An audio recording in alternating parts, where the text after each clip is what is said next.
Close your eyes and imagine thunder rolling across endless plains where mighty rivers meet. Picture a city that has witnessed empires rise and fall, where Roman eagles once soared, where medieval knights rode through cobblestone streets, where revolution's flames danced in the darkness. Tonight, we journey through 2,000 years of one extraordinary place, a city that has been conquered, destroyed, rebuilt, and reborn more times than any soul should endure. This is Pannonian, a name whispered by history itself. But before you drift into sleep, let me tell you about the night when everything changed forever. It was 1686, and the city was burning. Long before the name Pannonian ever echoed through these valleys, long before cobblestones were laid or church bells rang, this land belonged to the wind and the water. The Danube River carved its path. Like a silver sword through green hills and along its banks, Celtic tribes made their homes. The Pannoni, fierce warriors with eyes like winter storms, called this place a quincum. They lived in harmony with the earth, their wooden houses scattered like seeds across the fertile plains. Children played by the river banks while their mothers wove tales of ancient gods who lived in the flowing waters. But peace, as history teaches us, is always temporary. In the year 35 BC, the ground trembled, not from earthquakes, but from the march of 10,000 Roman sandals. Marcus Vipsanius Agrippa, Augustus Caesar's most trusted general, stood on a hill overlooking the Celtic settlement. His scarlet cloak fluttered in the autumn wind as he raised his hand. "Here," he declared, his voice carrying across the valley, "we build the gateway to the empire." The Celts fought with the fury of cornered wolves. For 3 years, the forests echoed with the clash of iron and the cries of warriors. Old Brennus, their chieftain, made his final stand where the city center now lies. Legend says his last words were, "This land will remember us long after your eagles have fallen." He was right. When Roman engineers arrived to survey the conquered territory, they found something unusual. The Celtic sacred groves seemed to whisper in languages they couldn't understand.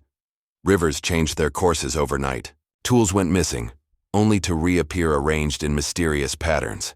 But Romans were practical people. They built anyway. Stone by stone, the Roman city of a quincum major rose from the earth. Straight roads replaced winding paths. Magnificent bathhouses were carved from marble brought all the way from Carrara. The Forum became the heart of a new world, where senators in white togas debated under painted colonnades. Marcus Aurelius himself visited in 165 AD, during the darkest days of the Marcomannic Wars.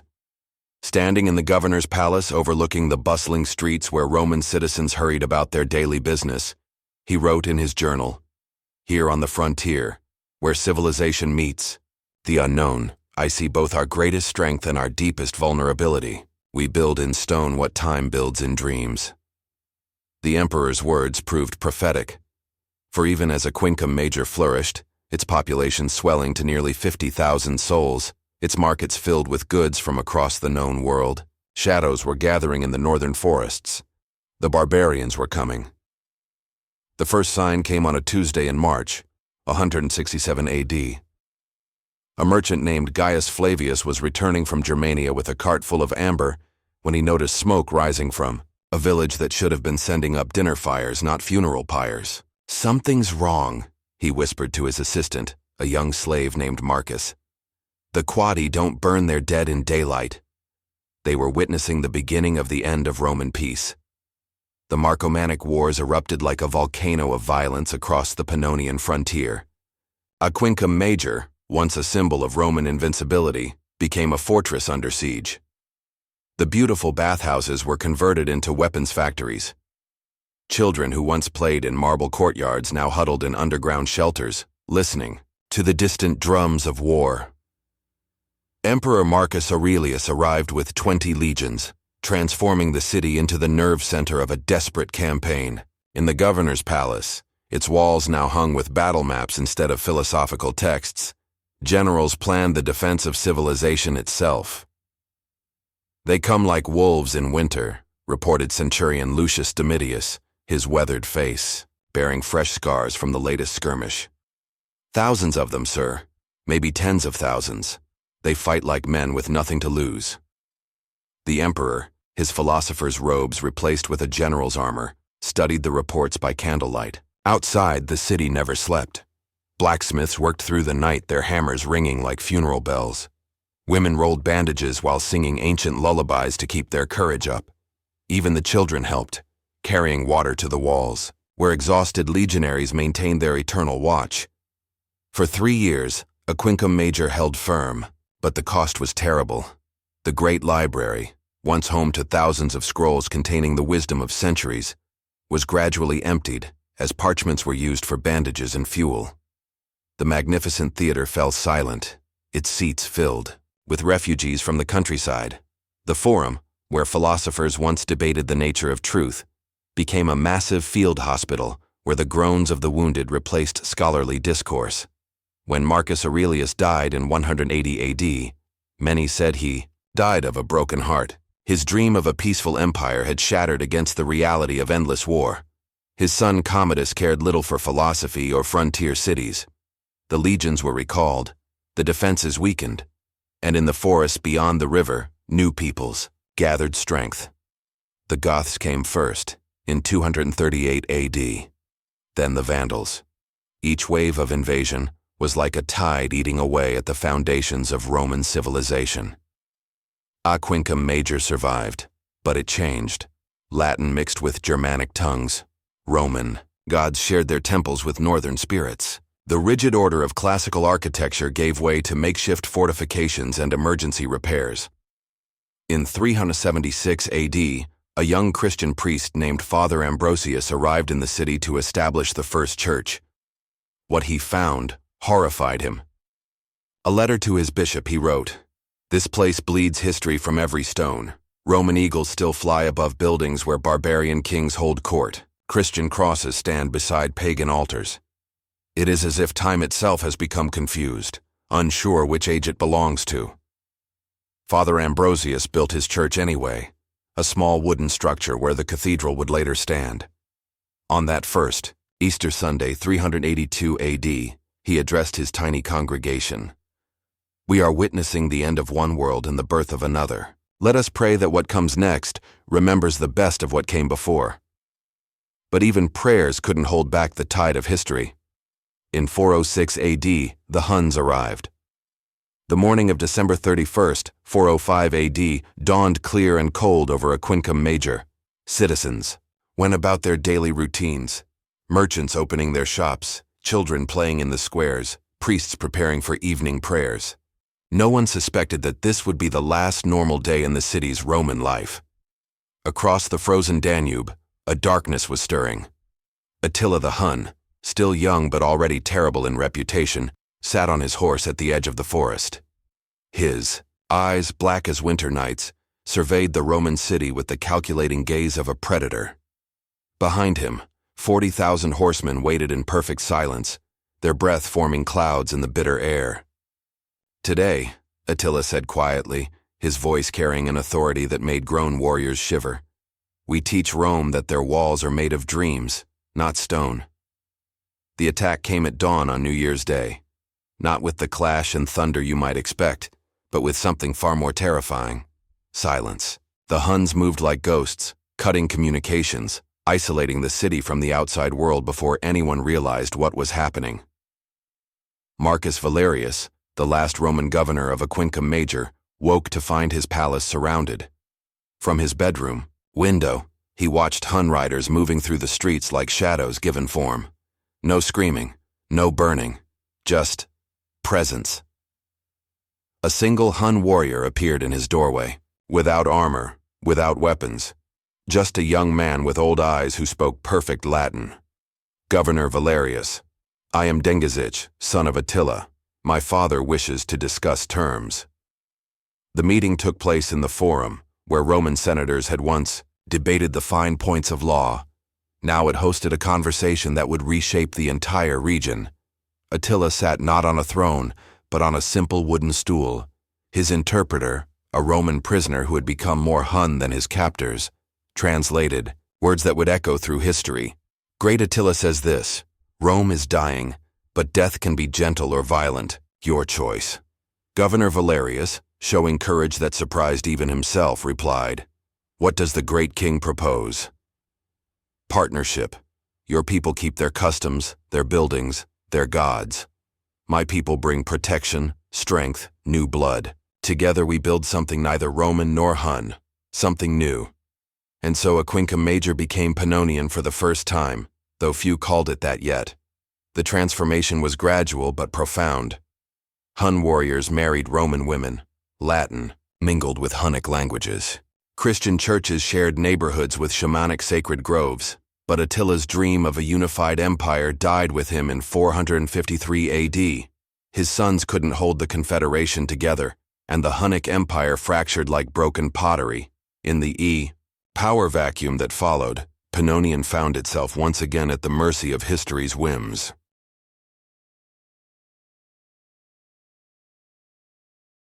The Ostrogoths came next, led by Theodoric the Great. Unlike the Huns, they had no interest in cooperation. They wanted conquest, pure and simple. The siege of 489 AD lasted 8 months and left the city in ruins. But from those ruins, something new began to grow. Cassiodorus, the Gothic scholar, established a scriptorium in what had been the Roman library. Here, Christian monks began the patient work of copying and preserving the written wisdom of the classical world. As barbarian kingdoms rose and fell outside the city walls, these quiet scribes ensured that knowledge would survive the darkness. Brother Benedict, an Irish monk who arrived in 534 AD, wrote in his chronicle, "In this place where empires come to die, books live forever. Each page we copy is an act of defiance against the chaos outside our walls. We may not be able to save kingdoms, but we can save ideas." The monastery became the heart of a new kind of city, neither Roman nor barbarian, but something uniquely its own. Craftsmen who once made weapons for legions now created illuminated manuscripts. Soldiers who once marched in formations now tended gardens and copied texts. It was during this period that the city first began to be called Pannonian, a name that honored both its Roman heritage and its position at the heart of the former, Pannonia province. But peace, as always, was temporary. In 568 AD, the bells of the monastery rang out in alarm. From the east, a new power was rising that would test the city's resilience once again. The Avars had come. The Avar Kagan Bayan the Free didn't announce his arrival with trumpets or battle cries. He simply appeared one morning in the monastery courtyard, dismounted from his horse, and asked to speak with Abbot Theodore. The old monk, his hands still stained with ink from copying scripture, faced the barbarian king with surprising calm. Years of living on the frontier had taught him that survival often depended on reading the character of dangerous men. "Great Khan," he said in halting Avar, "you are welcome in God's house." Bayan smiled, an expression that somehow made him more frightening, not less. "Your God and my spirit seem to have led us to the same place, monk. Perhaps they want us to talk."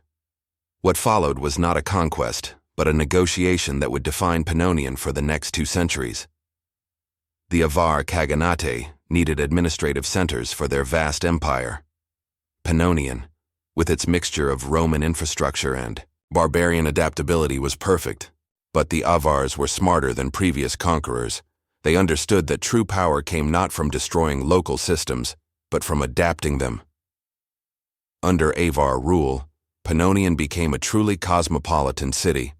The Khan's palace rose beside the Christian monastery. Avar shamans consulted with Roman engineers. Trading routes that stretched from the Baltic to the Black Sea converged in markets where you could hear a dozen languages in a single afternoon.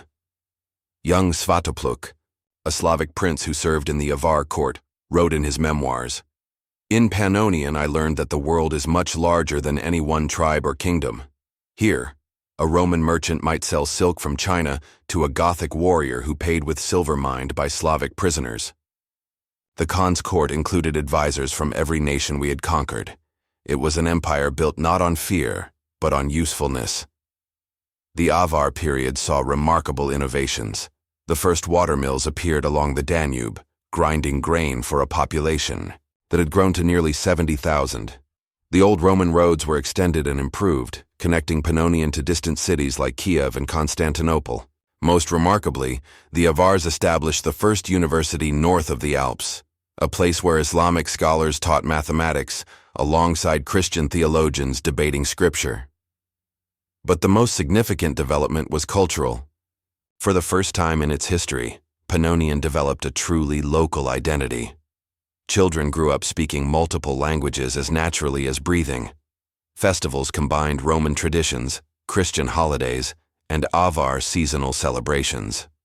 Art began to emerge that was neither classical nor barbaric, but something entirely new. The Cathedral of St. Michael, built during this period, exemplifies this cultural fusion. Its Roman columns supported Avar-style wooden carvings, while its mosaics depicted Christian scenes using artistic techniques learned from Byzantine refugees. Father Methodius, who served as the cathedral's first priest, described his community in a letter to the Pope. "Here, Holy Father, the universal nature of Christ's Church is made manifest.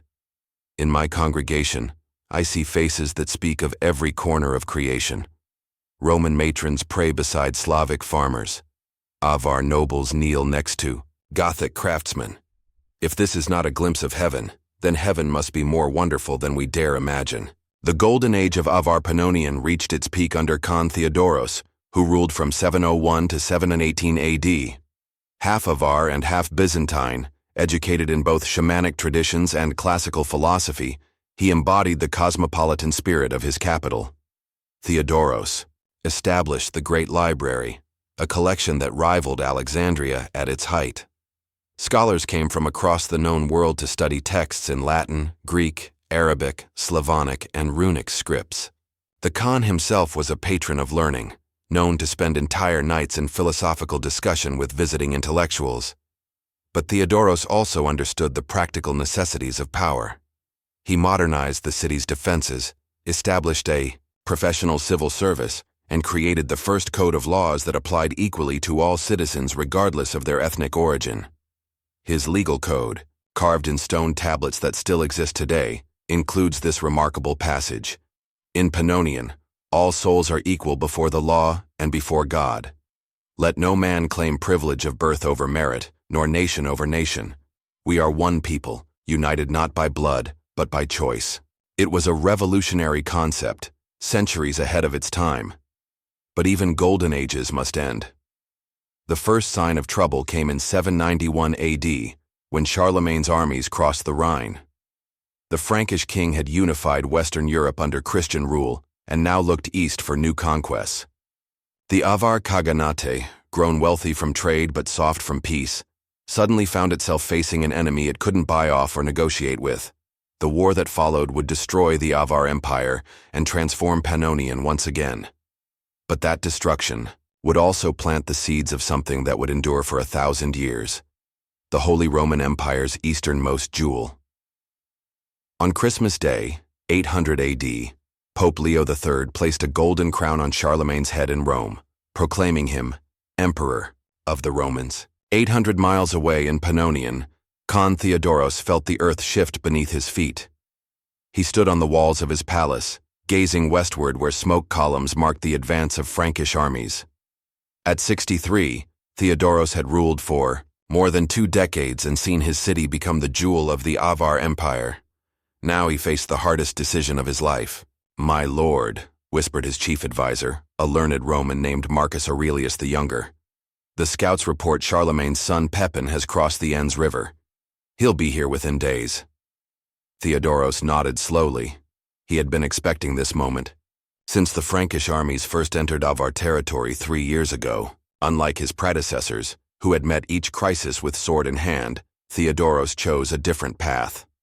"Send envoys," he commanded. "Tell Prince Pepin that Khan Theodoros wishes to discuss terms." The negotiations took place in the Cathedral of St. Michael, neutral ground where both Christian and Avar traditions could be honored.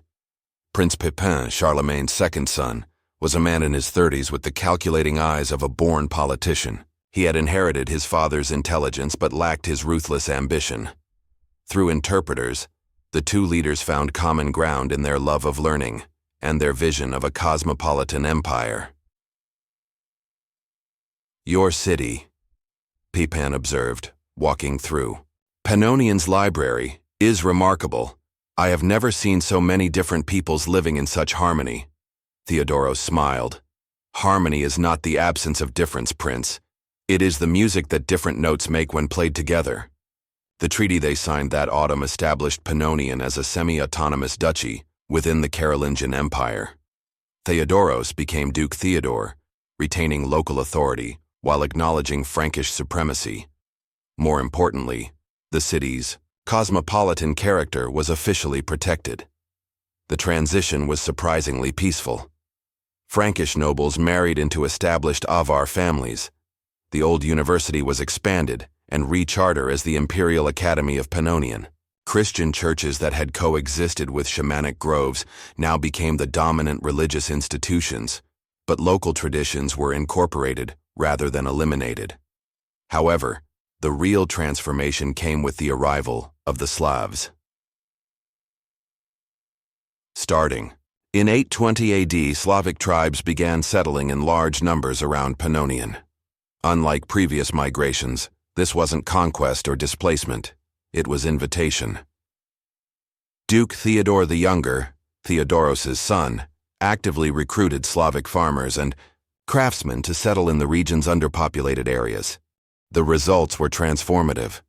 Within a generation, Slavonic became the common language of the countryside, while Latin remained the language of government and scholarship. The city itself became trilingual, Slavonic in the markets, Latin in the churches, and Frankish in the courts. This linguistic diversity produced an extraordinary flowering of literature. The Pannonian Chronicle, begun during this period, was written simultaneously in 3 languages, with each version adding details and perspectives unique to its linguistic community. Brother Cyril, a Byzantine missionary who visited in 847 AD, wrote, "This city is a living library of human experience. Walk through its streets and you hear the entire story of Europe being told in a dozen tongues. Here, the grandson of Roman senators debates theology with the sons of Avar Khans, while Slavic poets compose epic songs about Frankish heroes. It is as if all the scattered tribes of humanity have decided to build one perfect city together." The cultural synthesis reached its artistic peak during the reign of Duke Svatopluk III, 870–894 AD.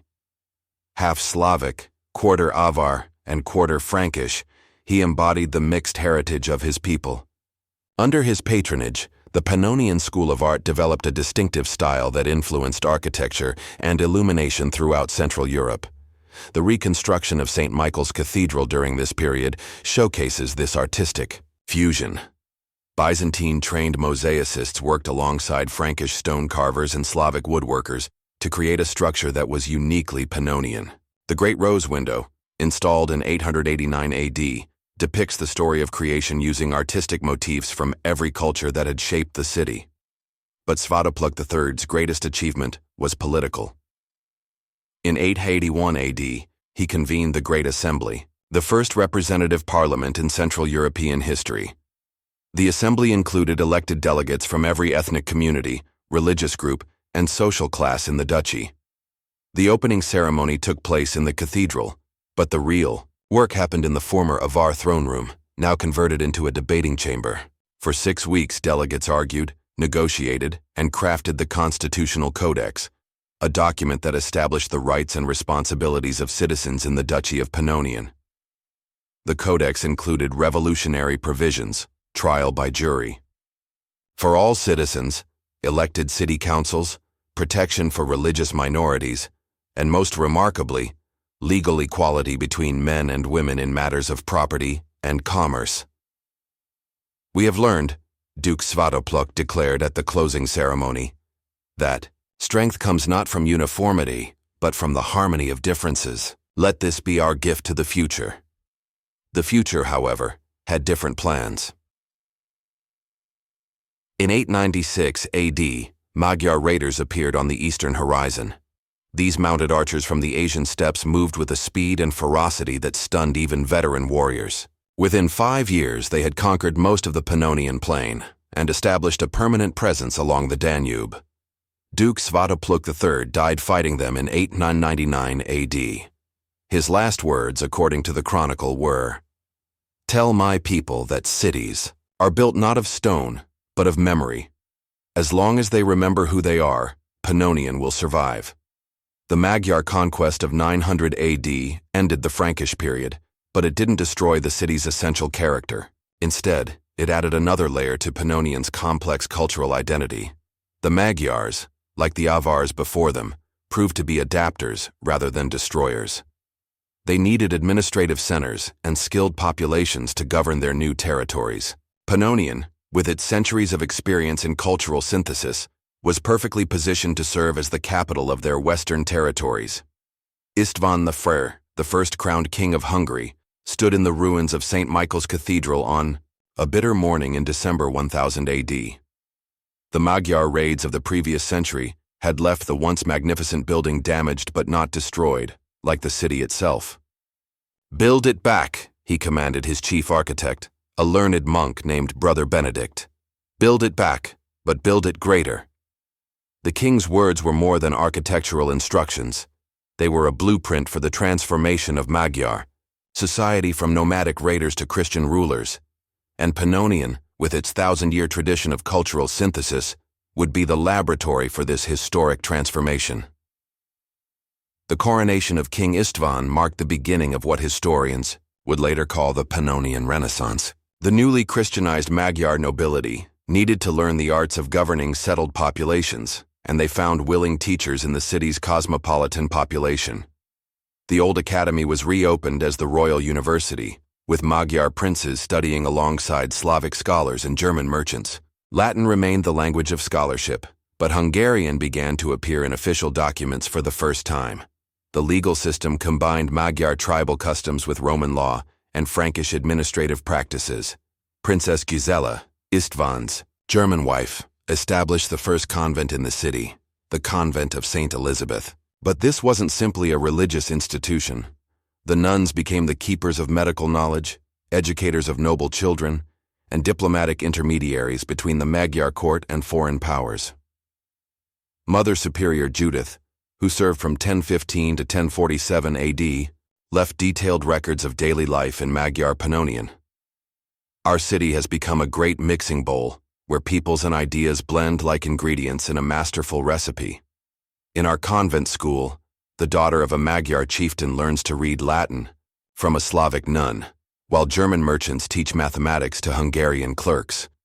The result is not confusion, but a new kind of wisdom that belongs to all and none.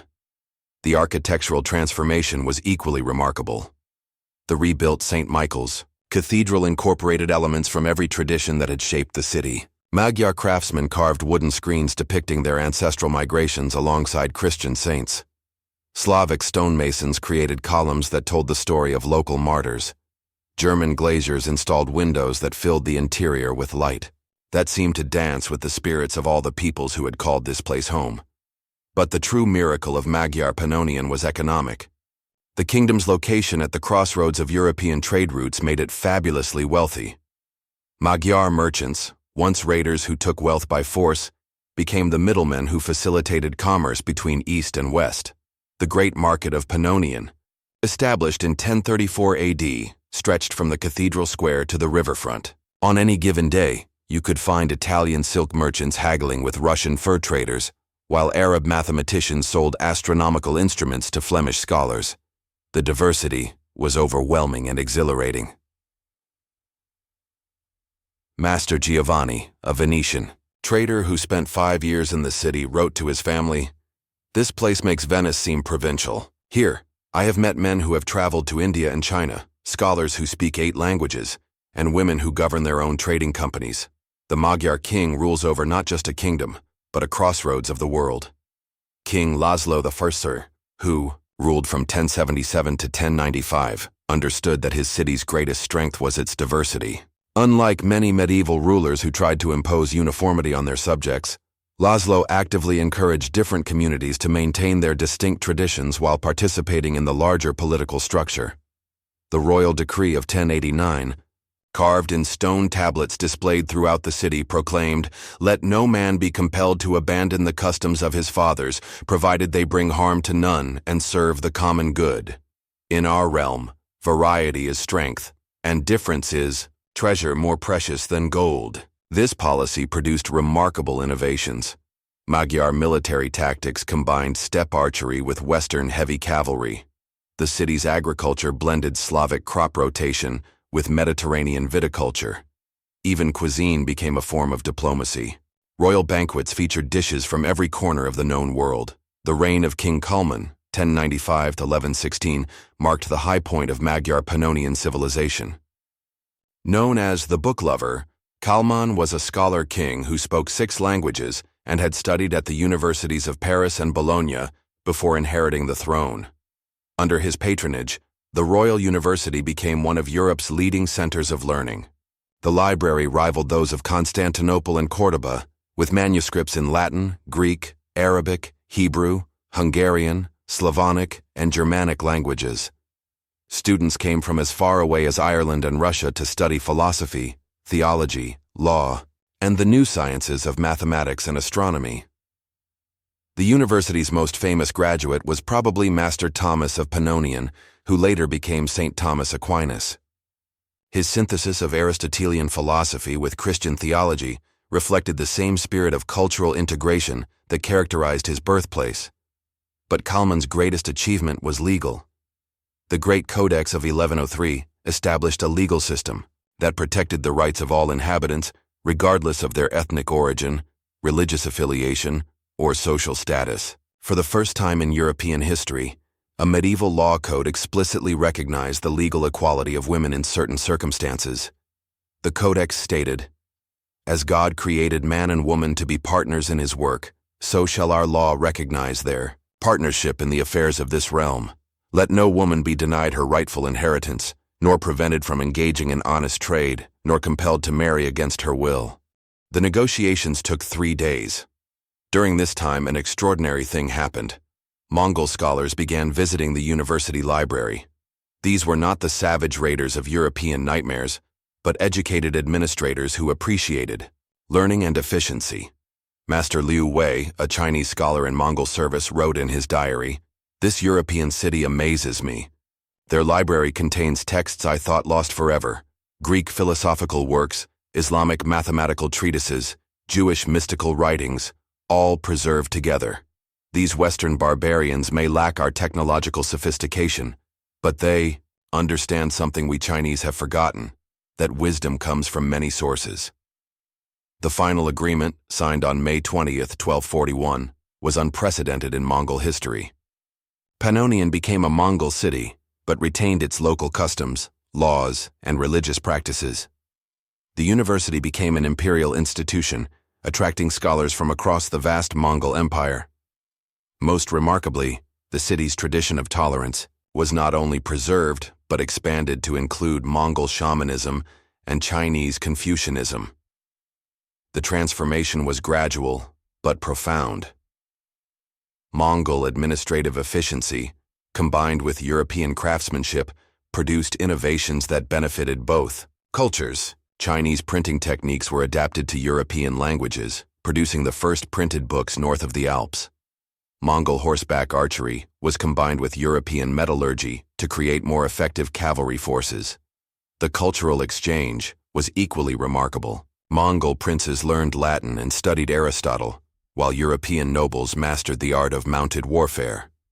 Intermarriage between Mongol and European nobility created a new aristocratic class that was truly international in character.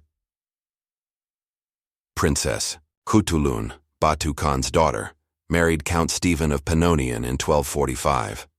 Their wedding ceremony, conducted simultaneously in the cathedral and in a traditional Mongol yurt erected in the main square, symbolized the fusion of East and West that characterized Mongol Pannonian.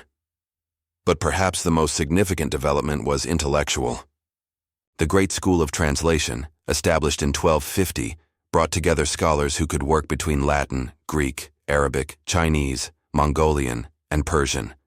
For the first time in human history, the complete intellectual heritage of Eurasia was accessible in one location, Among the treasures produced by this scholarly collaboration was the Complete Chronicle of the World, a massive work that attempted to record the history of all known civilizations.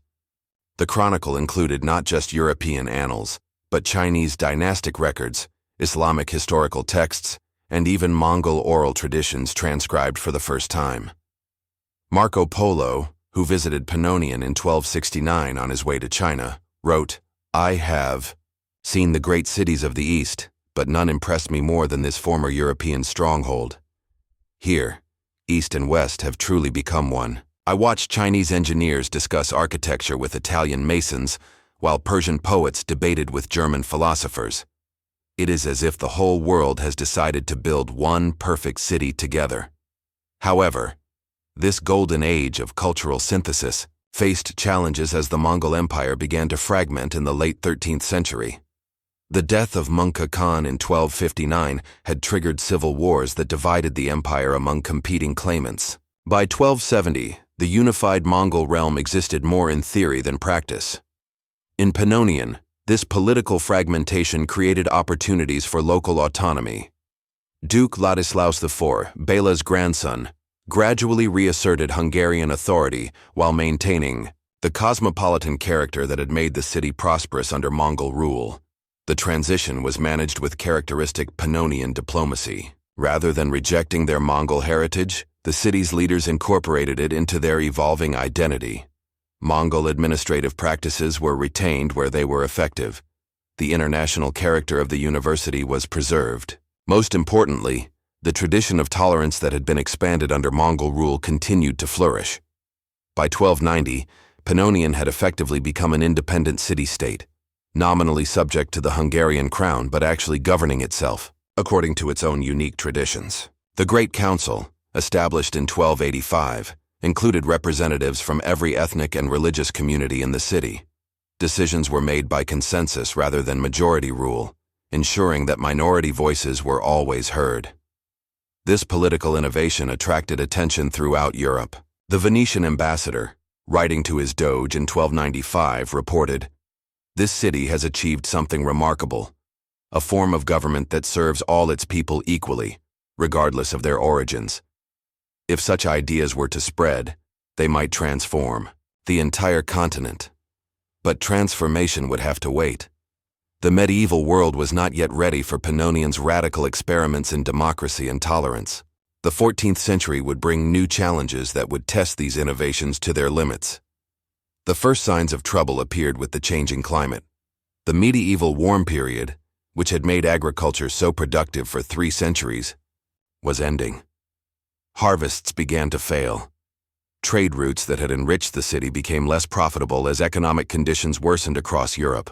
More ominously, religious attitudes were hardening throughout Christendom. The tolerant spirit that had characterized the High Middle Ages was giving way to suspicion, persecution, and demands for conformity. The same diversity that had made Pannonian strong now made it suspect in the eyes of an increasingly intolerant world. The crisis would come to a head in the early 14th century, when the city would face not just external pressures, but internal tensions that threatened to tear apart the delicate fabric of its multicultural society. But that is a story for the next chapter of Pannonian's long and turbulent history. The winter of 1315 came early to Pannonian, and with it came the first whispers of famine. Master Johannes the chronicler, now elderly and bent with years, recorded the ominous signs in his daily journal. The harvest fails for the 3rd year running. Snow falls in September, yet the springs run dry. The old women say the world grows sick. Perhaps they speak truly. But it wasn't just the climate that was changing. Throughout Europe, the tolerant spirit of the High Middle Ages was giving way to something darker and more paranoid. The Crusades had ended in failure. The Pope's authority was challenged by powerful kings. The Black Death was beginning its terrible journey westward from the Asian steppes. In this atmosphere of crisis and suspicion, Pannonian's greatest strength, its diversity, was becoming its greatest vulnerability. The first incident occurred during the festival of St. Michael in September 1316. What had traditionally been a celebration shared by all the city's communities became a flashpoint for ethnic tension. a group of recently arrived Flemish merchants, driven from their homeland by famine and economic collapse, accused the Jewish quarter of hoarding grain while Christians starved. The accusation was absurd. The Jewish community was suffering as much as everyone else. But hungry people are susceptible to simple explanations for complex problems. Duke Charles IV, great-grandson of the legendary Kalman, faced his first major crisis as ruler. At 32, he had inherited a tradition of tolerance and inclusivity, but he also understood the dangerous mood that was spreading across his realm. The confrontation came to a head on October 31st, when a crowd of Christian townspeople marched on the Jewish quarter carrying torches and crude weapons. They were met at the quarter's gates by Rabbi Samuel ben Moses, an elderly scholar who had served the community for more than 40 years. "Brothers," the rabbi said, his voice carrying clearly across the square, "we have lived in peace for centuries. Christian, Jew, and Muslim have built this city together. Would you destroy in one night what 20 generations labored to create?" The crowd hesitated. These weren't foreign invaders or unknown enemies. They were neighbors, people who had done business together, children who had played in the same streets, scholars who had debated in the same halls. Into this moment of uncertainty stepped a figure who would change the course of Pannonian history. Brother Francis of Assisi the Younger, a Franciscan monk who had arrived in the city earlier that year.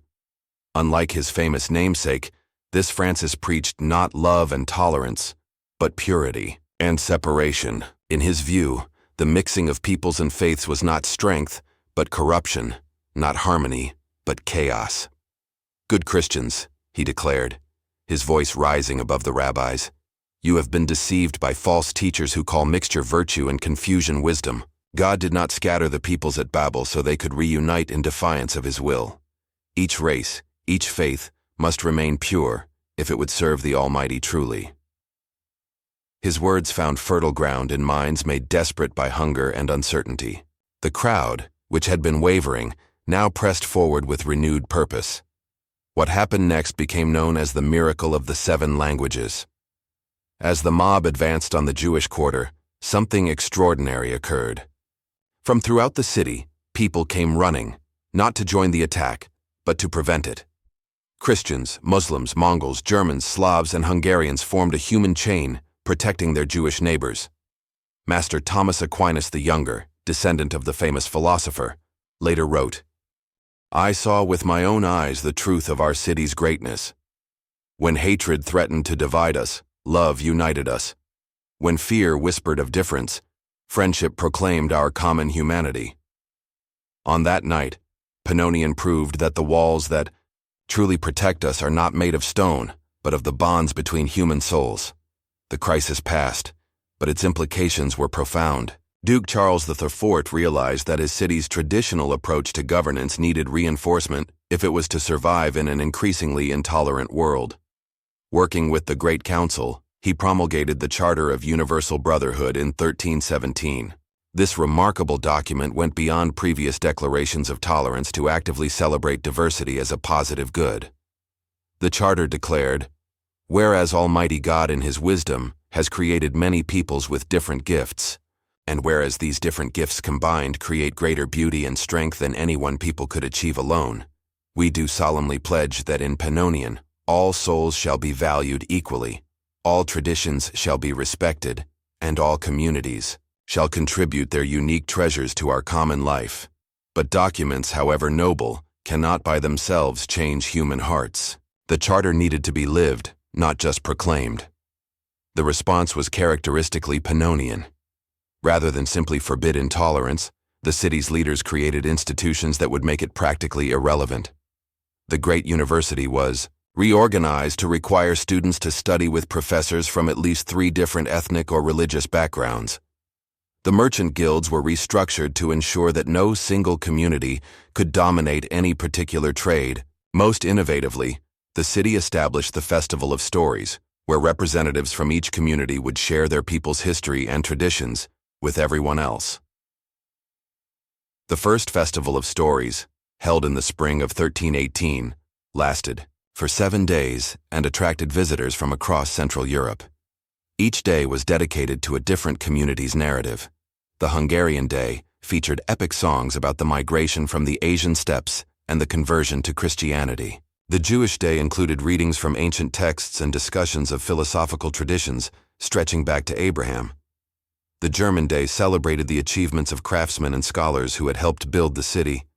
The Slavic Day honored the farmers and warriors who had settled the surrounding countryside. But the most moving presentation came from the Mongol community. Princess Sorghaghtani, great-granddaughter of Batu Khan, told the story of her people's journey from the Asian steppes to their role in creating the largest empire in human history. "We came as conquerors," she said, her voice carrying clearly across the packed cathedral square, "but you taught us to become builders. We brought the wisdom of the East, and you shared the learning of the West. Together, we created something neither of us could have achieved alone." The festival became an annual tradition that attracted scholars, artists, and diplomats from across the known world. For a week each spring, Pannonian became the unofficial capital of human diversity, a place where people could see the entire story of human civilization presented not as conflict, but as collaboration. However, external pressures continued to mount. The Great Famine of 1315–1322 strained resources throughout Europe. The Avignon papacy created religious uncertainty. Most ominously, reports of a terrible plague in the East grew more frequent and more alarming. The Black Death reached Pannonian in October 1347, carried by Genoese merchants fleeing from the infected ports of the Black Sea. The disease spread with terrifying speed through the crowded city, killing rich and poor, young and old, Christian and non-Christian with equal ruthlessness. By Christmas 1347, nearly a third of the population had died. The magnificent cathedral served as a makeshift hospital where Christian nuns, Jewish physicians, and Muslim scholars worked together to treat the sick. The university was converted into a center for studying the disease and developing treatments. Master Ibn Rushd al-Pannoni, a Muslim physician whose grandfather had come to the city during the Mongol period, made detailed observations of the plague's symptoms and progression. His notes, combined with those of his Christian and Jewish colleagues, produced the most accurate medieval description of bubonic plague.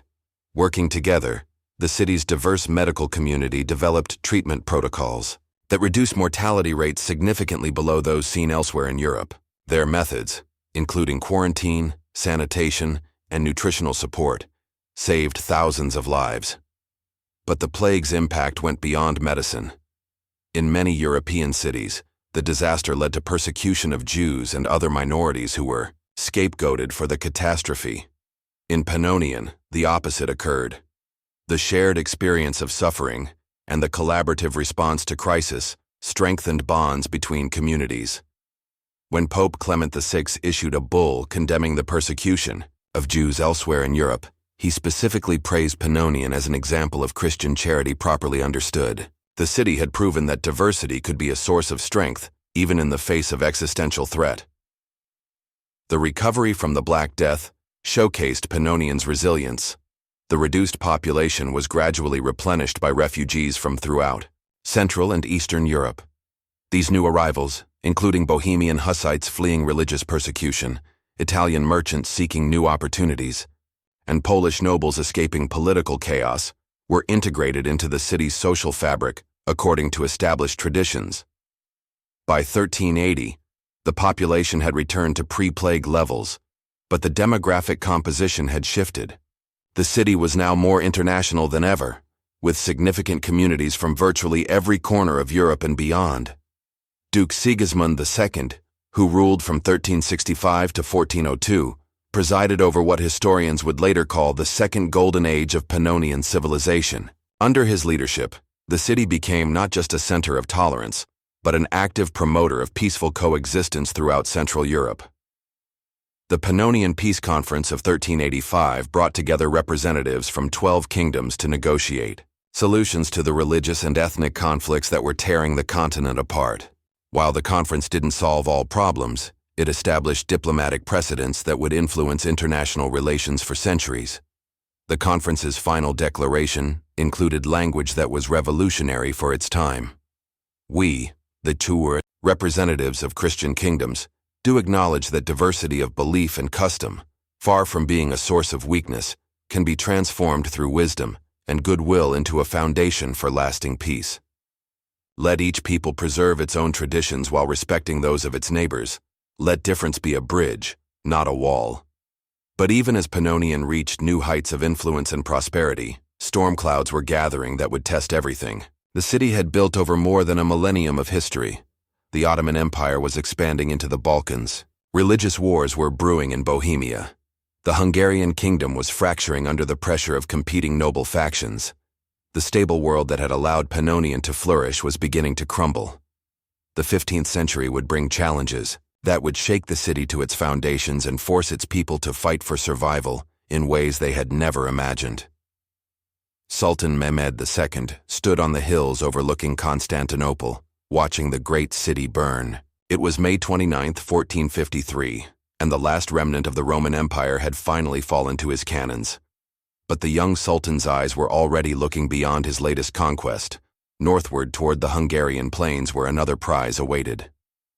Pannonian, he murmured to his Grand Vizier, Halil Pasha. The Christians call it the jewel of Central Europe. I would see this jewel in our crown. 800 miles away, Duke Matthias Corvinus received the news of Constantinople's fall in his private study. At 30, he was the youngest ruler in Pannonian's history, and now he faced perhaps the greatest crisis since the Mongol invasions 2 centuries earlier. The manuscript he had been reading, a treatise on military engineering, suddenly seemed inadequate preparation for what was coming. The Ottomans had just demonstrated their ability to breach the strongest walls in Christendom. What hope did his city have against such power? But Matthias was a son of Pannonian, raised on stories of how the city had survived every storm history had thrown at it. If his ancestors could negotiate with Huns, adapt to Romans, and thrive under Mongols, perhaps there was a way to survive the Ottoman advance as well. The first test came not from the Ottomans directly, but from their allies. In 1456, Serbian and Bulgarian raiders, fighting as Ottoman vassals, began probing the southern approaches to Hungarian territory. These weren't the massive armies that had taken Constantinople, but swift cavalry forces that struck without warning and disappeared before reinforcements could arrive. The raids created panic throughout the kingdom. Traditional Hungarian tactics, heavy cavalry charges supported by infantry, proved ineffective against these mobile enemies. Village after village was burned, their populations killed or enslaved. Duke Matthias responded by revolutionizing his military forces. Rather than rely solely on European fighting methods, he studied Ottoman tactics and adapted them for his own purposes. The result was something unprecedented in Christian Europe, a truly international army. The core of his forces remained Hungarian knights and German infantry, but to these he added Mongol horse archers, descendants of Batu Khan's warriors who had remained in the region, Slavic light cavalry, and Italian engineers skilled in the latest artillery techniques. Most controversially, he recruited Serbian and Bulgarian refugees who had fled Ottoman rule. These men brought intimate knowledge of enemy tactics and terrain, but their loyalty was questioned by traditional Hungarian nobles who saw them as potential traitors. "Your Grace," warned Count Palatine Stephen, "you arm foreigners to defend Hungarian soil. What if they turn their weapons against us?" Matthias replied with words that became legendary. "A sword in the hand of a friend is worth 10 swords in the hands of strangers. These men fight for their homes as much as we fight for ours." The Duke's strategy was vindicated in the Battle of Mohat's Field in September 1458. When a large Ottoman raiding force penetrated deep into Hungarian territory, they found themselves facing an enemy unlike any they had encountered. The Hungarian army that met them combined Western heavy cavalry with Eastern mobility, Christian determination with pragmatic tactical flexibility. Mongol horse archers harassed the Ottoman flanks, while Serbian infantry, fighting to avenge their conquered homeland, held the center. Italian cannons provided artillery support that rivaled anything the Ottomans could deploy. The battle lasted 3 days and ended with complete Ottoman defeat. More importantly, it demonstrated that the Ottoman military machine was not invincible. If faced with enemies who could match their tactical innovation, news of the victory spread throughout Europe, transforming Pannonian from a regional power into a symbol of Christian resistance. Pope Pius II declared Duke Matthias defender of the faith, while the Holy Roman Emperor offered a formal alliance. But Matthias understood that military victory was only part of the solution. If Pannonian was to survive in a world increasingly dominated by large, centralized empires, it needed to offer something those empires could not: a model of governance that maximized human potential regardless of ethnic or religious background. The Great Reform of 1461 restructured the duchy's government along principles that were centuries ahead of their time.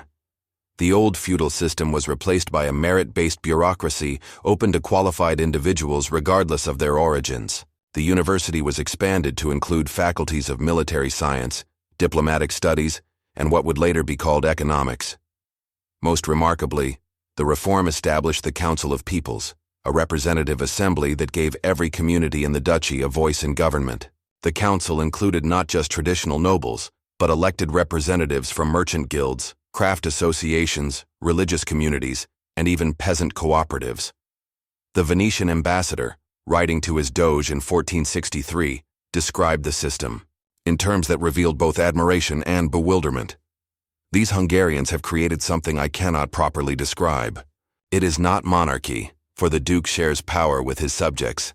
It is not republic, for there is still a hereditary ruler. It is not democracy, for not all citizens vote. Yet somehow it works better than any government I have seen. Perhaps they have invented the future. The future, however, would have to wait. In 1463, Sultan Mehmed II launched his long-promised invasion of Hungary. The Ottoman army that crossed the Sava River that summer numbered nearly 200,000 men, larger than any force that had ever entered Central Europe. At its head rode the Sultan himself, determined to add Pannonian to his collection of conquered cities. The siege began in August 1463 with a bombardment that shook the earth for miles around. The Ottomans had brought their massive siege cannons, the same weapons that had breached the walls of Constantinople. Day and night, stone balls weighing hundreds of pounds crashed into Pannonian's ancient fortifications. But the city had learned from Constantinople's fall. Duke Matthias had spent years strengthening the walls, not just with stone, but with revolutionary engineering techniques developed by his Italian military architects.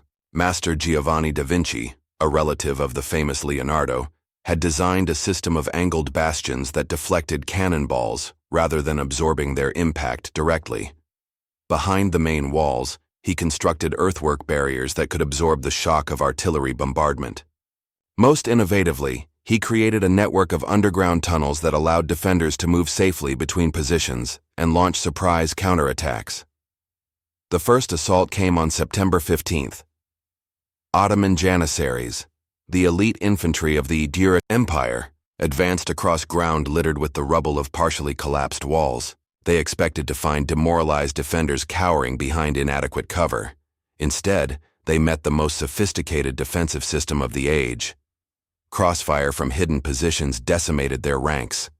Greek fire poured from concealed nozzles. Most demoralizing of all, defenders seemed to appear and disappear at will, striking from unexpected angles before vanishing back into their tunnel system. After 3 hours of brutal fighting, the assault was repelled with heavy losses. That night, Sultan Mehmed summoned his war council to discuss options. "These Christians fight like demons," reported Aga Hassan, commander of the Janissaries. "Their walls are stronger than they appear, and their soldiers seem to know secrets of warfare we have not encountered." The Sultan's response was characteristically pragmatic. If he couldn't take the city by storm, he would starve it into submission. The siege settled into a deadly routine of bombardment, skirmishing, and gradual attrition. But Pannonian had advantages that other besieged cities lacked. The Danube provided a water route that Ottoman forces couldn't completely control. More importantly, the city's international connections provided resources and information that proved invaluable. Venetian merchants smuggled in supplies disguised as tribute to the Sultan. Polish volunteers slipped through Ottoman lines to join the defenders. Most crucially, a network of spies and informants kept Duke Matthias informed of Ottoman plans and movements. The breakthrough came in November, when a captured Ottoman engineer revealed the location of the enemy's main powder magazine. A midnight raid launched through the tunnel system resulted in an explosion that lit up the sky for miles and destroyed months of accumulated supplies. Faced with the prospect of a winter siege without adequate ammunition, Sultan Mehmed made a decision that surprised everyone, including his own generals. On November 28, 1463, he requested a meeting with Duke Matthias under a flag of truce. The negotiations took place in St. Michael's Cathedral, neutral ground where both Christian and Muslim traditions could be respected. The Sultan, appearing without his usual regalia, faced the Duke across a simple wooden table. "You have earned my respect," Mehmed said through his interpreter. "Your city fights with courage and intelligence. Your people show loyalty that money cannot buy. I could continue this siege through winter, but at what cost? Perhaps there is another way." What emerged from 3 days of discussion was the Treaty of Pannonian, one of the most unusual diplomatic agreements of the medieval period. The duchy would acknowledge Ottoman suzerainty and pay annual tribute, but would retain complete internal autonomy. More remarkably, Pannonian would serve as a neutral zone where Ottoman and Christian merchants could trade freely. The treaty established precedents that would influence Ottoman policy throughout the Balkans. Rather than incorporating conquered territories directly into the empire, the Ottomans began experimenting with various forms of autonomous rule that preserved local customs while ensuring political loyalty. For Pannonian, the arrangement provided security and prosperity. The city became a crucial link in trade routes connecting the Ottoman Empire with Western Europe. Its markets filled with goods from Constantinople and Venice, Damascus and London, Moscow and Seville. The cultural impact was equally significant. Ottoman scholars joined the faculty of the Royal University, bringing with them knowledge of mathematics, astronomy, and medicine that had been preserved in Islamic libraries. Christian students studied alongside Muslim colleagues, creating intellectual exchanges that benefited both traditions. Princess Isabel, Duke Matthias's daughter, married Prince Bayezid, the Sultan's younger son, in 1467. The wedding ceremony, conducted simultaneously according to Christian and Islamic rites, symbolized the new relationship between East and West. But the most remarkable development was architectural. The Great Mosque of Pannonian, completed in 1471, stood just across the square from St. Michael's Cathedral. Rather than competing, the two buildings seemed to complement each other, the cathedral's Gothic spires reaching toward heaven, while the mosque's elegant domes and minarets created a harmony of stone and space. Master Sinan, the Ottoman architect who designed the mosque, wrote to his patron in Constantinople, "In this city, I have learned that beauty has many faces, but one soul." The Christian builders who helped with this project understand proportion and light, as well as any Ottoman craftsman. Together we have created something that honors both Allah and the Christian God, for are they not the same Almighty seen through different eyes? By 1480, Pannonian had become the most cosmopolitan city in Europe. Its population included Hungarians, and Turks, Christians and Muslims, Germans and Slavs, Jews and Gypsies. The university attracted students from across 3 continents. The markets buzzed with a dozen languages, yet this golden age of tolerance and prosperity was achieved in the shadow of growing religious extremism throughout Europe. The Spanish Inquisition was intensifying its persecution of Muslims and Jews. The Ottoman Empire was becoming more religiously orthodox. The Protestant Reformation was beginning to split Christianity into warring factions. In this atmosphere of increasing intolerance, Pannonian's example became both more valuable and more vulnerable. The city's success in managing diversity made it a target for those who believed in religious and ethnic purity. The crisis would come in the early 16th century, when the Protestant Reformation would create new sources of conflict that would test Pannonian's traditions of tolerance more severely than any previous challenge. But for now, as the 15th century drew to a close, the city stood as proof that different peoples could not only coexist, but could create together something more beautiful and more powerful than any of them could achieve alone. The bells of St. Michael's Cathedral and the call to prayer from the Great Mosque sounded at different hours, but they both called people to remember that beyond all human differences lay a common hope for justice, mercy, and peace. Brother Martin stood in the doorway of St. Michael's Cathedral, his weathered hands trembling as he held the rolled parchment. The morning of October 31st, 1517, had dawned gray and cold, but the monk's face burned with the fire of conviction. Inside the cathedral, Duke Ferdinand II was attending morning mass, unaware that the document in Brother Martin's hands would soon set their world ablaze. The parchment contained 95 propositions questioning the sale of indulgences, the same theses that a German monk named Luther had nailed to a church door in Wittenberg just days before. But Brother Martin of Pannonian was not simply copying Luther's ideas. His theses included questions that went to the heart of his city's unique character. If salvation is available to all peoples through faith, why do we exclude those who worship the same God under different names? If Christ died for all humanity, does this not include the Muslim who prays 5 times daily and the Jew who keeps the Sabbath holy? The Duke emerged from Mass to find a crowd gathering around the cathedral steps. Brother Martin was reading his theses aloud, his Latin words translated into Hungarian, German, Slavonic, and Turkish by listeners who understood the revolutionary implications of his questions. Ferdinand II, now 35 and a veteran of countless diplomatic crises, immediately grasped the danger. The Protestant Reformation was already tearing apart the Holy Roman Empire. If it reached Pannonian with its tradition of religious diversity, the results could be catastrophic. "Brother Martin," he called out, his voice carrying the authority of 15 generations of rulers. "Perhaps we should discuss these matters privately." But it was too late. The questions had been asked in public, and public answers would be demanded. The Pannonian Reformation that followed was unlike the religious upheavals occurring elsewhere in Europe. In most places, the movement was driven by ethnic and political factors as much as theological ones. German princes used Protestantism to assert independence from the Holy Roman Emperor. English kings used it to justify breaking with Rome, in Amicites.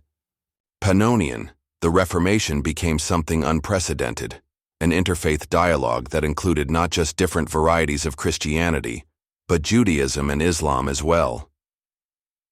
The Great Disputation began in December 1517 and continued for 6 months.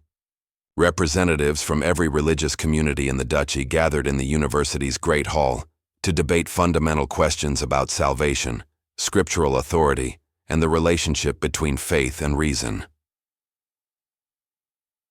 Father Johannes, representing traditional Catholicism, argued for the authority of the church hierarchy. Brother Martin and his Protestant supporters insisted on salvation by faith alone and the sole authority of Scripture. Rabbi Abraham ben Isaac defended the continuing validity of the Mosaic covenant. Imam Abdullah ibn Yusuf spoke for the finality of the Quranic revelation, but the most remarkable voice belonged to Master Thomas the philosopher, a Christian scholar who had studied with Islamic and Jewish teachers. His position, which came to be known as the Pannonian synthesis, argued that all authentic religious traditions were different paths up the same mountain toward the same divine summit. Perhaps, he suggested during one particularly heated exchange, our error lies not in the diversity of our beliefs, but in our assumption that God's truth must be simple enough for human minds to fully comprehend. If the Almighty is truly infinite, should we not expect that finite beings would perceive different aspects of His glory? The disputation attracted attention throughout Europe. Scholars, theologians, and diplomats came from across the continent to witness this unprecedented attempt at interfaith dialogue. The Emperor Charles V sent observers. Pope Leo X dispatched a special legate. Even Sultan Suleiman the Magnificent expressed interest in the proceedings. The final agreement, signed on June 15, 1518, was revolutionary. The Pannonian Concordat established religious freedom for all inhabitants of the duchy while maintaining nominal Catholic unity for diplomatic purposes. More remarkably, it created institutional frameworks for ongoing dialogue between different faith traditions. The Concordat declared, "Whereas Almighty God has revealed Himself to different peoples in different ways, and whereas faithful souls in every tradition seek to serve the divine will according to their understanding, we do establish that in this duchy, all sincere worship shall be protected, all genuine scholarship shall be encouraged, and all peaceful believers shall be welcomed. As brothers and sisters in the human family, The practical implications were extraordinary. The university established the world's first faculty of comparative religion. The legal system recognized religious courts for personal matters, while maintaining secular jurisdiction for civil cases. Most remarkably, the duchy began ordaining married priests and allowing women to serve in religious leadership roles. Sister Marguerite, the first woman to be ordained as a Protestant minister in Central Europe, delivered her inaugural sermon in St. Anne's Chapel on Christmas Day, 1519. Her text was from Galatians. "There is neither Jew nor Greek, slave nor free, male nor female, for you are all one in Christ Jesus." Her words resonated far beyond the chapel walls. Within a generation, Pannonian had become a magnet for religious refugees from across Europe. Anabaptists fleeing persecution in Switzerland, Hussites from Bohemia, conversos escaping the Spanish Inquisition, and even some radical Protestant sects that had been banned elsewhere found sanctuary in the duchy's tolerant atmosphere. But tolerance, as Duke Ferdinand discovered, could be as dangerous as persecution in the volatile world of 16th century Europe. The crisis came in 1526, when the Ottoman Sultan Suleiman the Magnificent launched a massive invasion of Hungary. The Battle of Mohat's on August 29th destroyed the Hungarian army and killed King Louis II, leaving the kingdom in chaos. As Ottoman forces swept northward, Pannonian found itself in an impossible position. As a nominal vassal of the Ottoman Empire, the duchy was expected to support the invasion. As a Christian territory, it was morally obligated to resist. As a practical matter, it needed to survive, regardless of who won. Duke Ferdinand's solution was characteristically creative. On September 15th, he declared Pannonian a neutral sanctuary for all refugees, regardless of their religion or nationality. Hungarian nobles fleeing Ottoman rule were welcomed alongside Turkish merchants seeking to escape the chaos of war. The city's gates remained open to all, but its walls remained defended against everyone. Ottoman commanders who demanded passage were politely refused. Hungarian nobles who insisted on using the city as a military base were equally politely declined. "We serve God by serving all God's children," Ferdinand announced to a packed cathedral. "In times of war, the greatest service is to provide peace. In times of hatred, the greatest witness is love." The policy was risky to the point of being suicidal. Both Ottomans and Hungarians had reason to view Pannonian's neutrality as treachery. But the Duke's gamble succeeded because both sides needed what the city offered: a place where negotiations could occur, trade could continue, and exhausted soldiers could find rest. The Treaty of Buda, signed in Pannonian on November 12, 1526, divided Hungary between the Ottomans and the Habsburgs while confirming the duchy's neutral status. More importantly, it established Pannonian as the diplomatic capital of Central Europe, a place where enemies could meet safely to resolve their differences. The next 70 years saw Pannonian reach unprecedented heights of influence and prosperity. As religious wars raged across Europe, the city became a haven for scholars, artists, and merchants who valued intellectual freedom over doctrinal purity. The University of Pannonian during this period rivaled Oxford, Paris, and Bologna as a center of learning. Its library, expanded with manuscripts saved from monasteries destroyed in the religious wars, became the most comprehensive collection in Central Europe. Students came from across the continent to study in an environment where questions were encouraged rather than feared.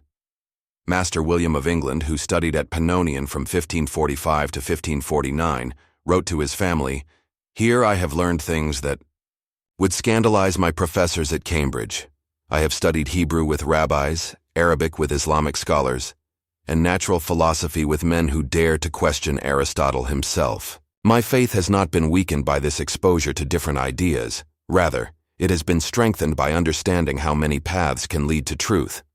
The artistic flowering was equally remarkable. The Pannonian school of painting, influenced by Italian Renaissance masters but incorporating elements from Islamic miniature traditions and Byzantine iconography, produced works that were uniquely beautiful and spiritually profound.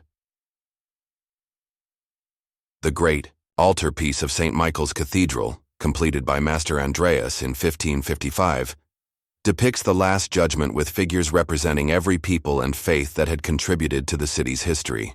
Christ sits in judgment flanked by Moses and Muhammad, while angels with faces that reflect African, Asian, and European features herald the resurrection of the dead. The painting was controversial. Some critics accused Master Andreas of heresy for including non-Christian figures in a Christian context, but Pope Paul IV, who visited Pannonian in 1557, defended the work as a vision of the universal church that Christ intended from the beginning. However, this golden age of tolerance and learning faced its greatest test when the Catholic Counter-Reformation began in earnest during the 1560s. The Council of Trent had concluded in 1563 with a series of decrees that condemned Protestant theology and demanded strict adherence to Catholic doctrine.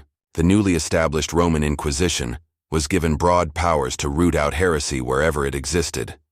Most ominously for Pannonian, the Catholic Church was forming alliances with political rulers who promised to enforce religious uniformity in their territories. Duke Maximilian III, who succeeded his father Ferdinand in 1564, faced pressures from multiple directions. The Habsburg Emperor Rudolf II demanded that he suppress Protestant worship and expel non-Christian communities.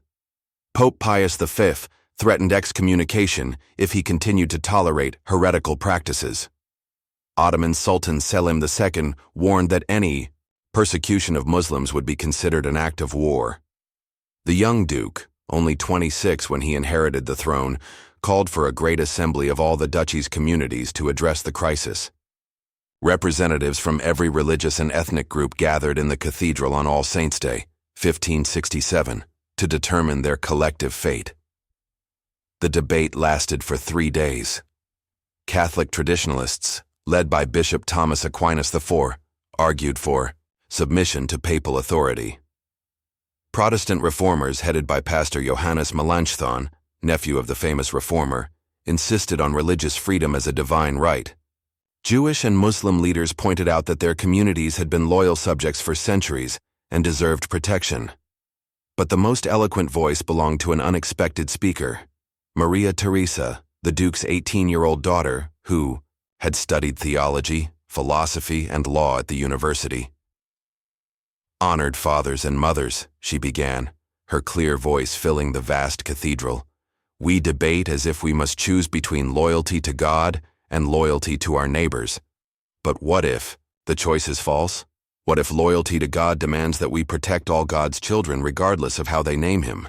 Her speech, which lasted nearly 2 hours, wove together arguments from Thomas Aquinas, Martin Luther, Moses Maimonides, and Al-Ghazali to demonstrate that authentic religious faith required tolerance rather than persecution. "A faith that fears, questions is not faith but superstition," she declared. "A truth that cannot coexist with other truths is not truth but prejudice. A God who demands the destruction of his own children is not God but an idol created by human hatred." When she finished, the cathedral was silent for a long moment. Then Rabbi Isaac ben Solomon began to weep. Imam Hassan al-Andalusi fell to his knees in prayer. Bishop Thomas Aquinas crossed himself and whispered, "Out of the mouths of babes." The assembly unanimously adopted what became known as the Pannonian Declaration of Universal Faith. "We, the people of Pannonian, believers in the one God who is known by many names and served in many ways, do declare that our highest loyalty is to the divine will as we understand it, and that this will commands us to love our neighbors as ourselves, to seek truth wherever it may be found, and to protect the innocent regardless of their race or creed." The declaration was published in 15 languages and distributed throughout Europe. It inspired similar movements in Poland, the Netherlands, and Transylvania. It also made Pannonian a target for those who viewed religious diversity as dangerous heresy.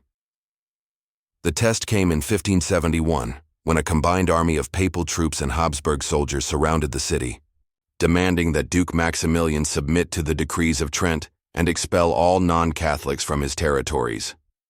Cardinal Alessandro Farnese, the papal legate, personally delivered the ultimatum. "Your Grace has 7 days to choose between salvation and damnation, between the Church and the world, between Christ and Antichrist." Duke Maximilian's reply became legendary throughout Europe. "Your Eminence, I choose Christ, the Christ who ate with tax collectors and sinners, who welcomed foreigners and outcasts, who commanded us to love even our enemies.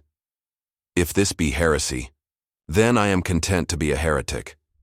The siege that followed lasted 4 months but never erupted into full-scale battle. The Duke's diplomats worked tirelessly to divide his enemies while his spies spread gold liberally among the besieging forces. More importantly, news of the siege sparked protests throughout Europe as scholars, merchants, and ordinary citizens recognized that the principles at stake transcended local politics. The breakthrough came when Emperor Rudolf II, under pressure from Protestant princes within the Holy Roman Empire, ordered the withdrawal of Habsburg forces. Faced with the prospect of fighting alone, Cardinal Farnese agreed to negotiations that resulted in the Compromise of 1572. Under the agreement, Pannonian would remain nominally Catholic for diplomatic purposes while maintaining complete internal religious freedom. The Pope would recognize the Duke's authority over religious matters within his territories in exchange for formal acknowledgement of papal supremacy in matters of doctrine. It was a face-saving formula that satisfied no one completely but allowed everyone to claim partial victory. More importantly, it established precedents for religious coexistence that would influence European politics for centuries to come. The remainder of the 16th century saw Pannonian consolidate its position as Europe's most successful experiment in religious tolerance. The university expanded to include faculties of medicine, law, and what would later be called political science. The city's merchants established trading networks that stretched from London to Constantinople, from Stockholm to Seville. But perhaps the most significant development was cultural. By 1600, a distinctly Pannonian identity had emerged that transcended ethnic and religious boundaries. Citizens thought of themselves first as Pannonians, then as members of particular communities.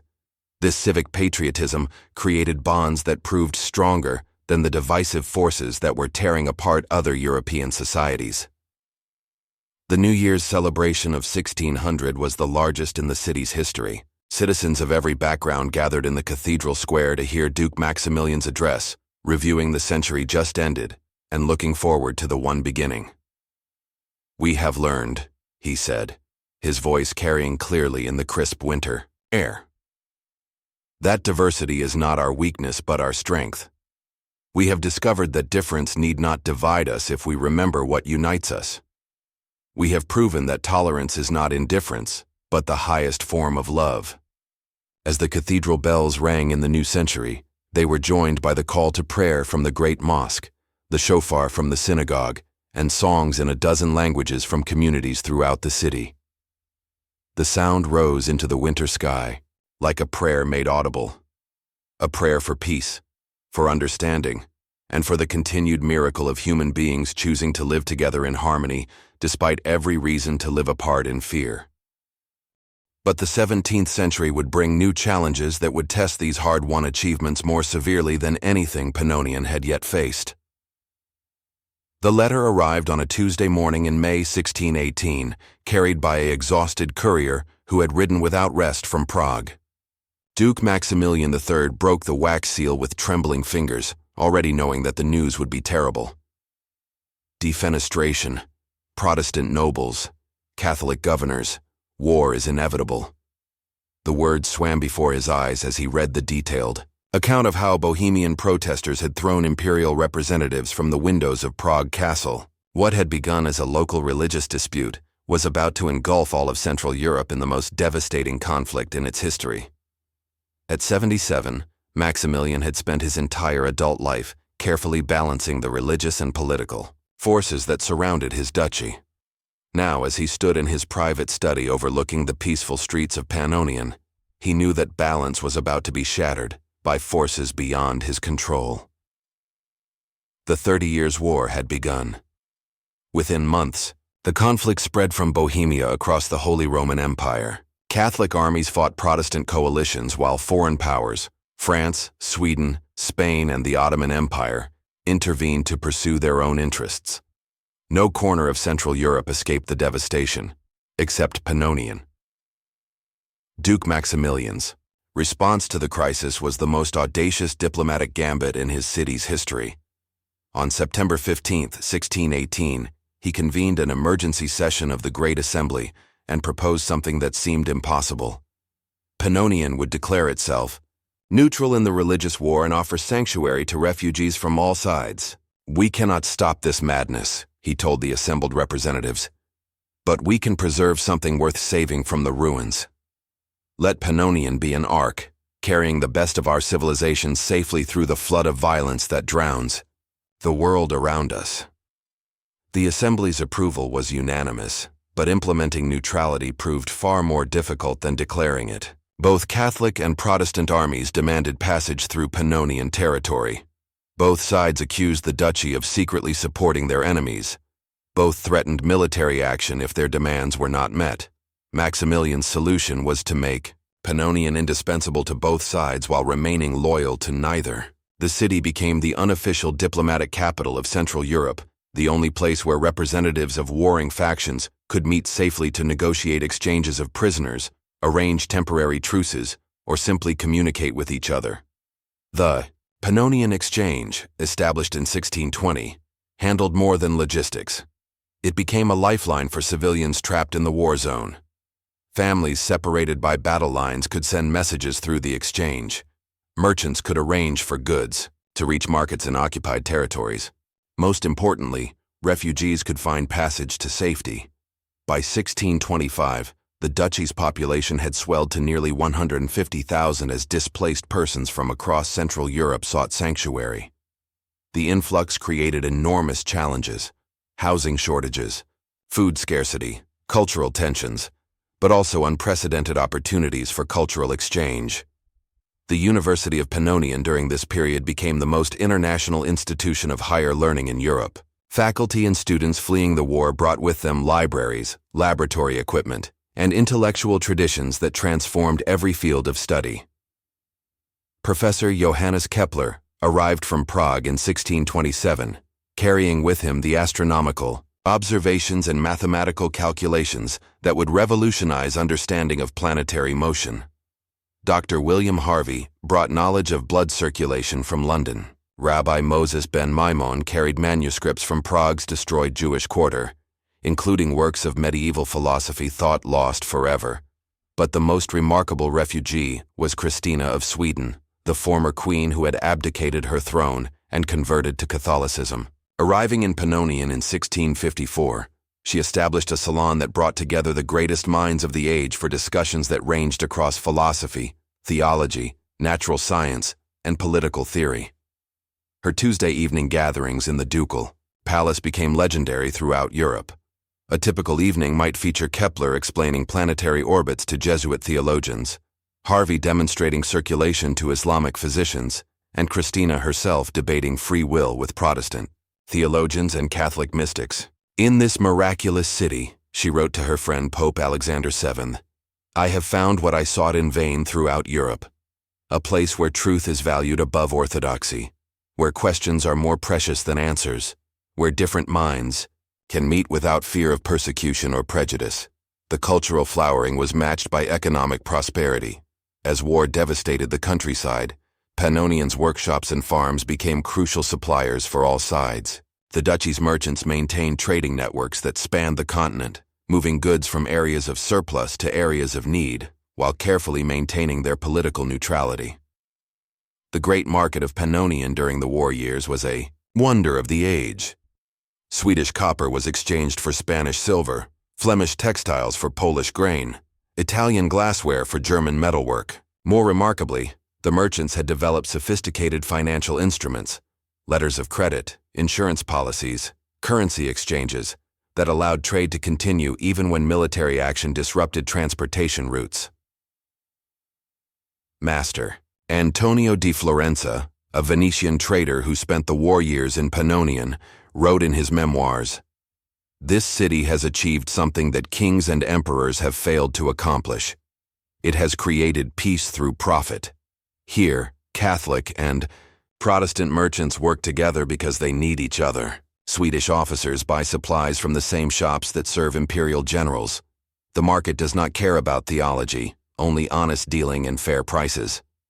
But maintaining neutrality in the midst of Europe's most destructive war required more than diplomatic skill and economic incentives. It required military strength sufficient to discourage aggression while avoiding provocations that might justify attack. Duke Ferdinand IV, who succeeded his father Maximilian in 1635, proved to be a master of defensive strategy. Rather than building traditional fortifications that could be besieged, he created a defense in depth that made occupation of Pannonian prohibitively expensive for any potential invader. The duchy's new military system combined professional soldiers with trained militia, conventional tactics with guerrilla warfare, static defenses with mobile reserves. Most innovatively, it incorporated refugees from all sides into integrated units that could match any European army for fighting effectiveness while remaining politically neutral. The test came in 1638, when Swedish forces under King Gustavus Adolphus demanded passage through Pannonian territory to attack imperial forces in Austria. When Duke Ferdinand politely refused, the Swedish king threatened to take what he needed by force. "Your Grace," Gustavus Adolphus declared during a tense meeting in the ducal palace, "I respect your neutrality, but I will not let it interfere with my military necessities. Stand aside or be swept aside." Ferdinand's reply was calm but firm. "Your Majesty, Pannonian has survived Romans and Huns, Mongols and Ottomans by never allowing foreign armies to dictate our policies. We will not begin now, regardless of the consequences." The subsequent Battle of the Seven Hills, fought on August 15, 1638, demonstrated the effectiveness of Pannonian's defensive reforms. Swedish forces, expecting to face local militia, instead encountered professional soldiers supported by artillery, cavalry, and engineering units that matched their own capabilities. More importantly, they discovered that the entire population was prepared to resist occupation. Civilians had been trained in guerrilla tactics, supplied with hidden weapons caches, and organized into networks that could continue fighting even if the regular army was defeated. After 3 days of costly fighting that gained minimal ground, Gustavus Adolphus agreed to negotiations that resulted in the Treaty of the Seven Hills. Sweden would respect Pannonian neutrality in exchange for trading privileges and safe passage for diplomatic missions. The treaty established principles that were quickly adopted by other belligerents in the 30 Years' War. By 1640, all major powers had agreed to respect Pannonian neutrality, making the duchy invaluable as a neutral meeting ground for negotiations.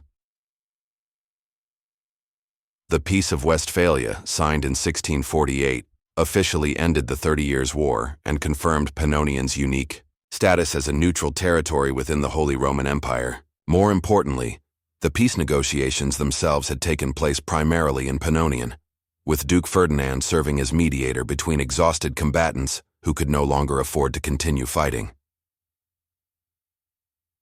The final ceremony, held in St. Michael's Cathedral on October 24, 1648, brought together representatives from every European power. Catholic and Protestant delegations sat side by side in pews that had witnessed centuries of interfaith cooperation.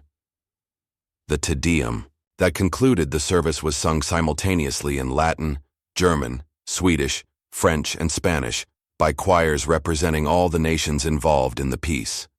Cardinal Mazarin, representing France, wrote to Pope Innocent VI, "Holy Father, I have witnessed a miracle in this city. Here, enemies have become allies, strangers have become brothers, and the bloodiest war in Christian history has ended not with vengeance, but with reconciliation. If this is not the work of Providence, then Providence has chosen to work through very earthly means." The post-war reconstruction of Central Europe created new opportunities for Pannonian's unique combination of neutrality, tolerance, and economic dynamism. The duchy became a crucial link in the emerging European system of balance of power, offering services that larger states needed but couldn't provide for themselves. The Imperial Diet, the legislative assembly of the Holy Roman Empire, began meeting regularly in Pannonian after 1650. This brought together representatives from hundreds of German states, creating a constantly shifting population of diplomats, lawyers, merchants, and scholars who contributed to the city's cosmopolitan atmosphere. But perhaps the most significant post-war development was intellectual. The horrors of the 30 Years' War had discredited religious extremism throughout Europe, creating opportunities for the rational, tolerant approach to governance that Pannonian had been developing for centuries. The Academy of Political Science, established in 1652, became Europe's first institution devoted to the systematic study of government and international relations. Its faculty included former diplomats, military officers, merchants, and scholars who had participated in the great events of their age. Professor Hugo Grotius, the Dutch legal scholar who had helped establish the principles of international law, spent his final years in Pannonian developing theories about natural rights and limited government. His colleague, Professor Samuel Pufendorf, used the Dutch's experience with religious diversity to develop arguments for religious tolerance based on natural law rather than political expediency. Their work influenced a generation of political theorists who would shape the Enlightenment. John Locke spent 2 years in Pannonian studying religious tolerance. Montesquieu visited the Duchy multiple times to observe its system of checks and balances. Even Voltaire, the great critic of religious superstition, praised Pannonian as the only place in Europe where reason rules and conscience is free.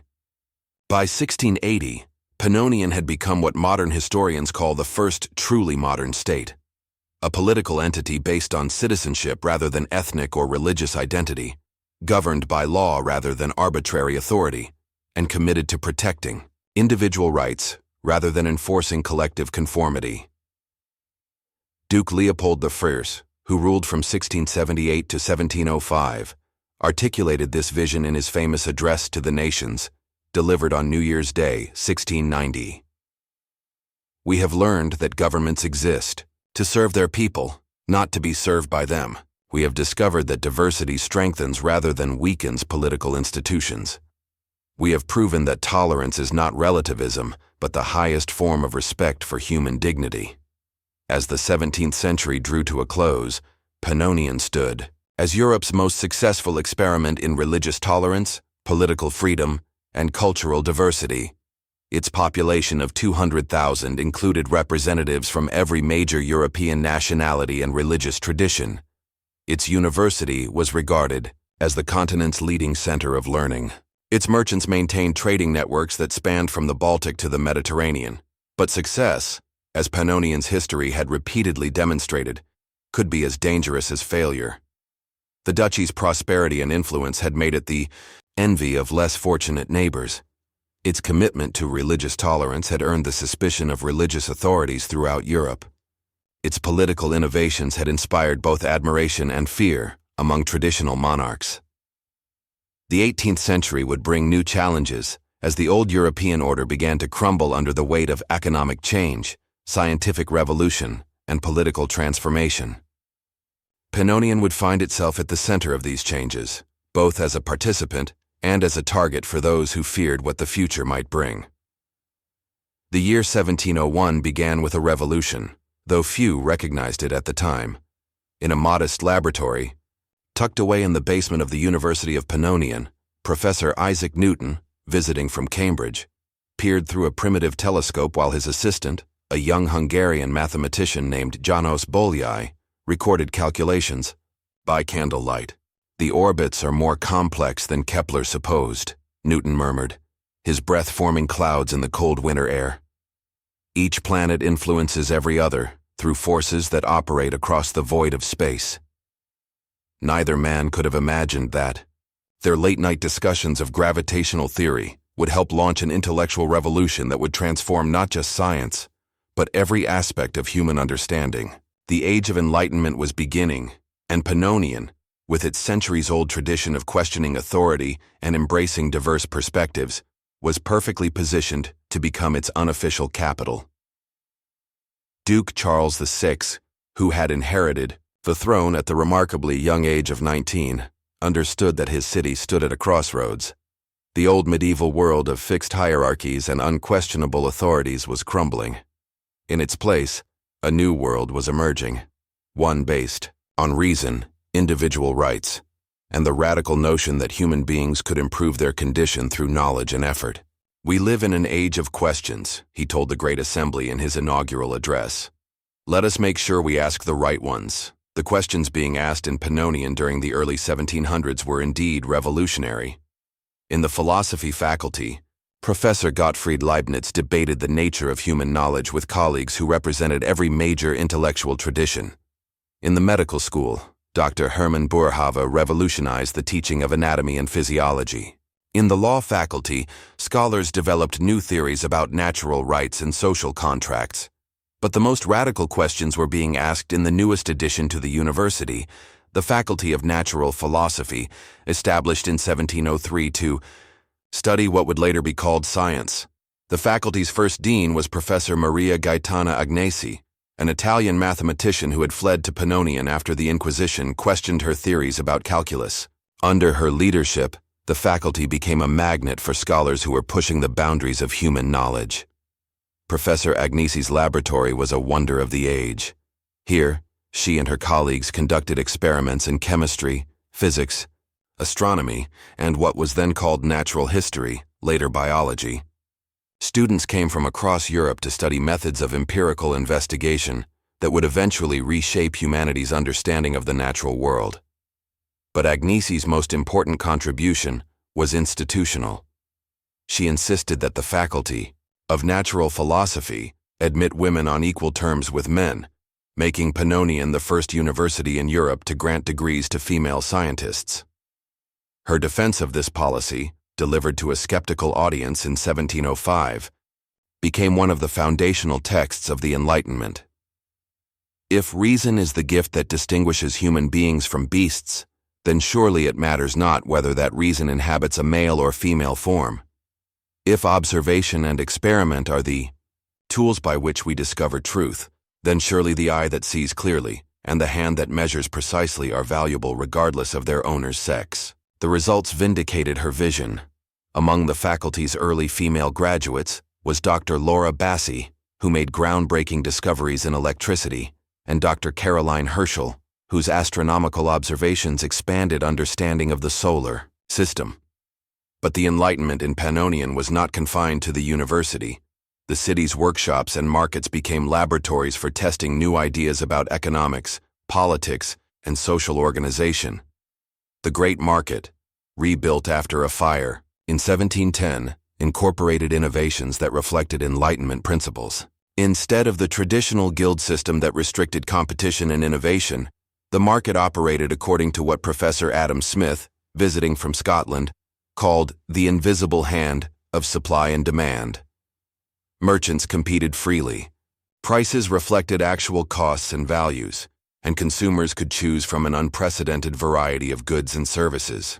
The result was prosperity that astounded visitors from other European cities still bound by medieval restrictions.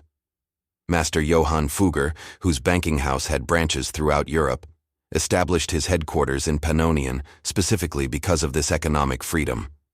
In a letter to his partners in Augsburg, he wrote, "Here, I can lend money at rates determined by risk and return, rather than ancient custom.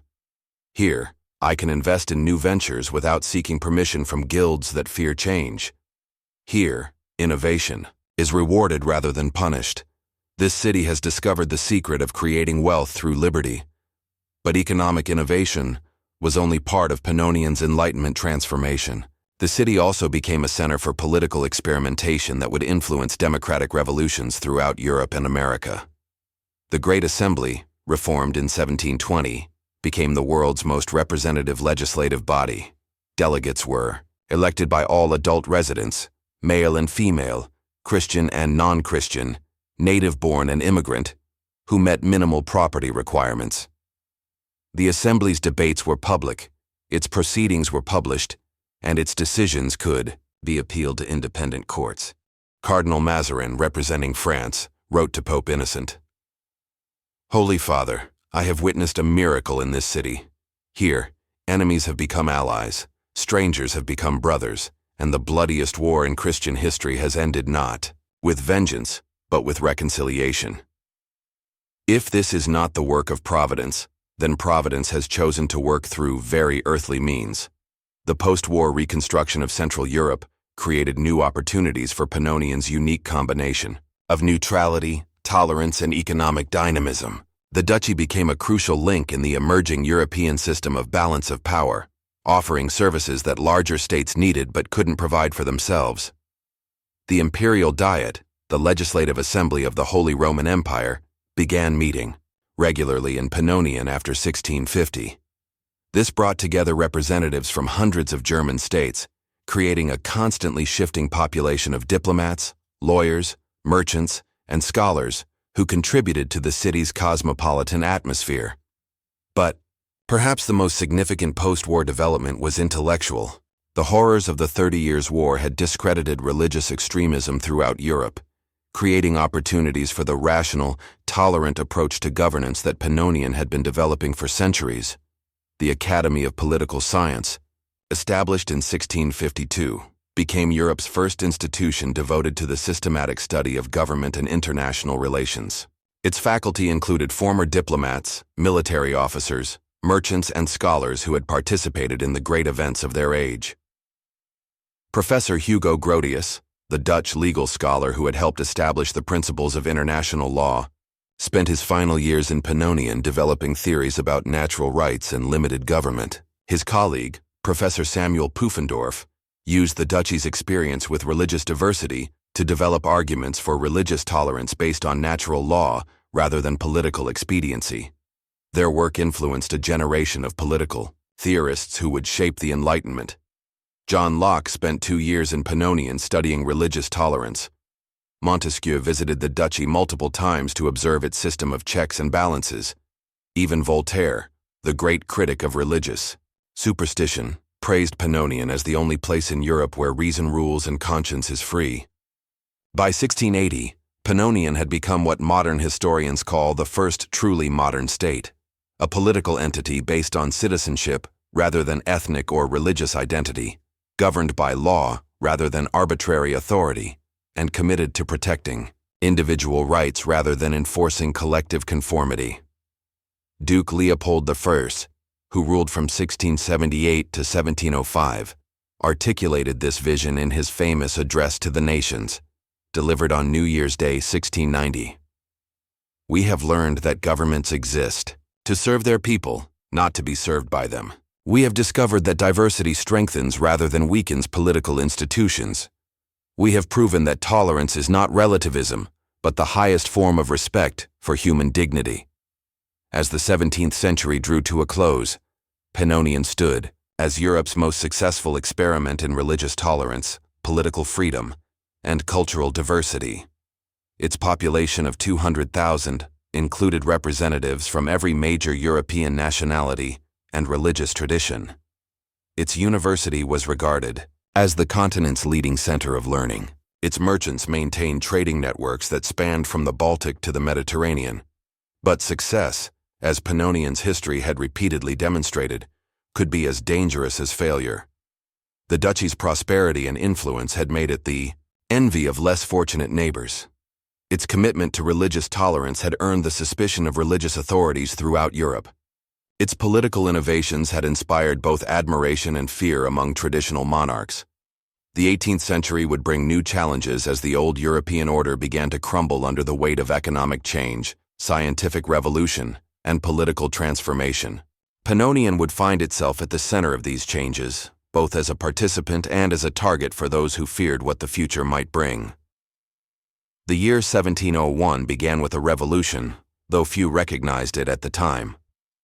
In a modest laboratory, tucked away in the basement of the University of Pannonian, Professor Isaac Newton, visiting from Cambridge, peered through a primitive telescope, while his assistant, a young Hungarian mathematician named János Bolyai, recorded calculations. "By candlelight, the orbits are more complex than Kepler supposed," Newton murmured, his breath forming clouds in the cold winter air. "Each planet influences every other through forces that operate across the void of space. Neither man could have imagined that." Their late-night discussions of gravitational theory would help launch an intellectual revolution that would transform not just science, but every aspect of human understanding. The Age of Enlightenment was beginning, and Pannonian, with its centuries-old tradition of questioning authority and embracing diverse perspectives, was perfectly positioned to become its unofficial capital. Duke Charles VI, who had inherited The throne at the remarkably young age of 19 understood that his city stood at a crossroads.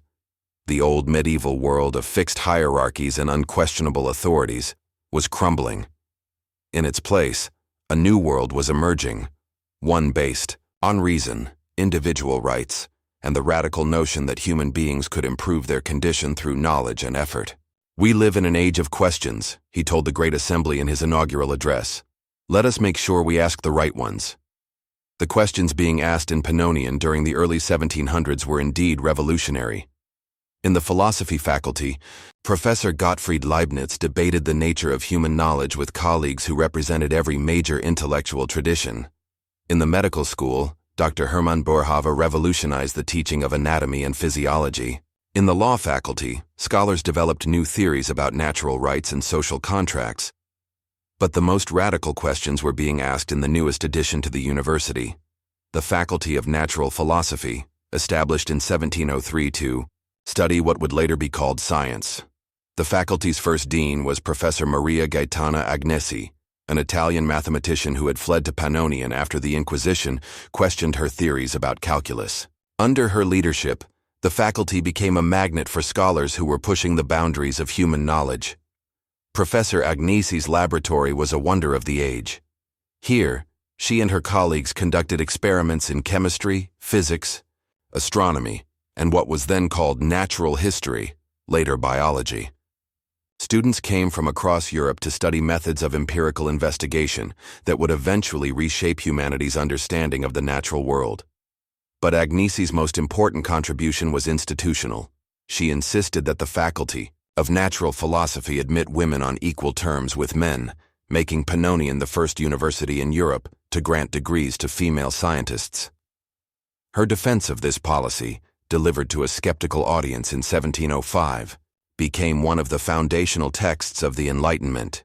If reason is the gift that distinguishes human beings from beasts, then surely it matters not whether that reason inhabits a male or female form. If observation and experiment are the tools by which we discover truth, then surely the eye that sees clearly and the hand that measures precisely are valuable regardless of their owner's sex. The results vindicated her vision.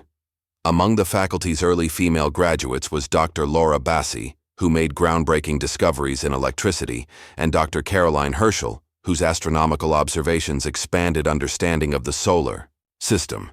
But the Enlightenment in Pannonian was not confined to the university. The city's workshops and markets became laboratories for testing new ideas about economics, politics, and social organization.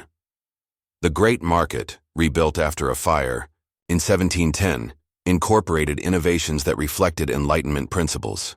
Instead of the traditional guild system that restricted competition and innovation, the market operated according to what Professor Adam Smith, visiting from Scotland, called the invisible hand of supply and demand. Merchants competed freely. Prices reflected actual costs and values, and consumers could choose from an unprecedented variety of goods and services. The result was prosperity that astounded visitors from other European cities still bound by medieval restrictions. Master Johann Fugger, whose banking house had branches throughout Europe, established his headquarters in Pannonian specifically because of this economic freedom. In a letter to his partners in Augsburg, he wrote, "Here, I can lend money at rates determined by risk and return rather than ancient custom. Here, I can invest in new ventures without seeking permission from guilds that fear change. Here, innovation is rewarded rather than punished. This city has discovered the secret of creating wealth through liberty." But economic innovation was only part of Pannonian's Enlightenment transformation. The city also became a center for political experimentation that would influence democratic revolutions throughout Europe and America. The Great Assembly, reformed in 1720, became the world's most representative legislative body.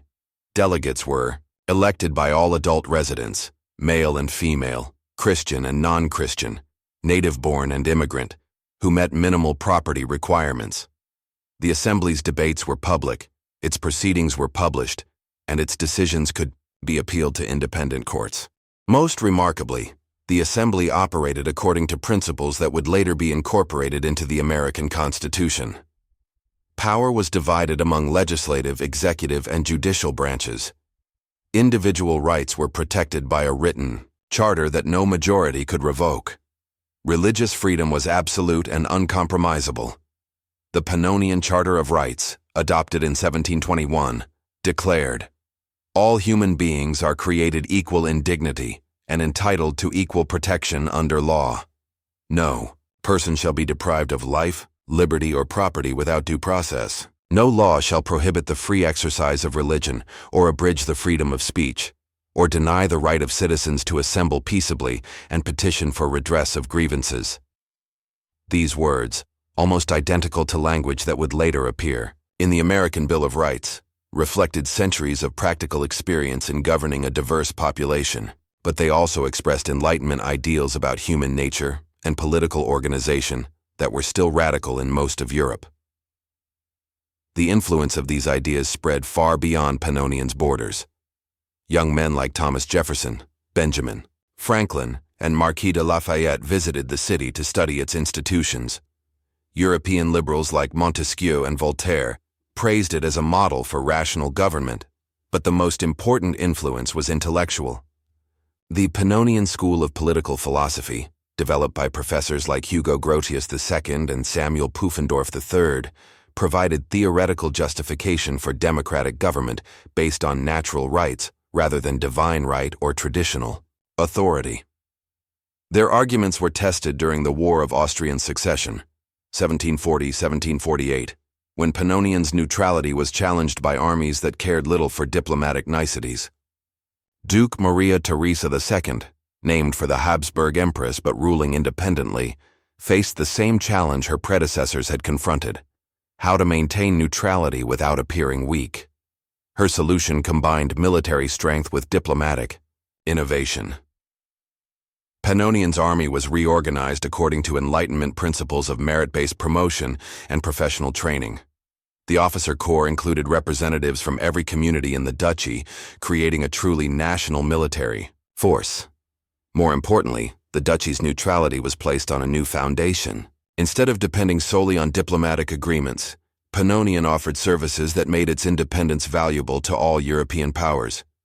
The Pannonian Bank, established in 1742, became Europe's first international financial institution. It accepted deposits from all countries, made loans without regard to politics, and facilitated trade between nations that were officially at war with each other.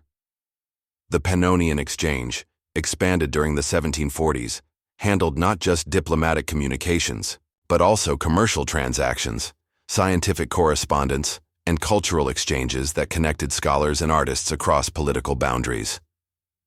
Most importantly, the Pannonian Academy of Sciences, founded in 1745, brought together the greatest minds of the age to pursue knowledge that transcended national boundaries. The Academy's publications were read throughout Europe, its meetings attracted scholars from every major university, and its discoveries advanced human understanding in fields ranging from mathematics to medicine. By 1750, Pannonian had achieved something unprecedented in European history. It had become indispensable to the international system not through military conquest or political domination, but through intellectual leadership and economic service. The transformation was most visible during the 7 Years' War, 1756–1763, when Pannonian served as neutral ground for negotiations that eventually ended the conflict.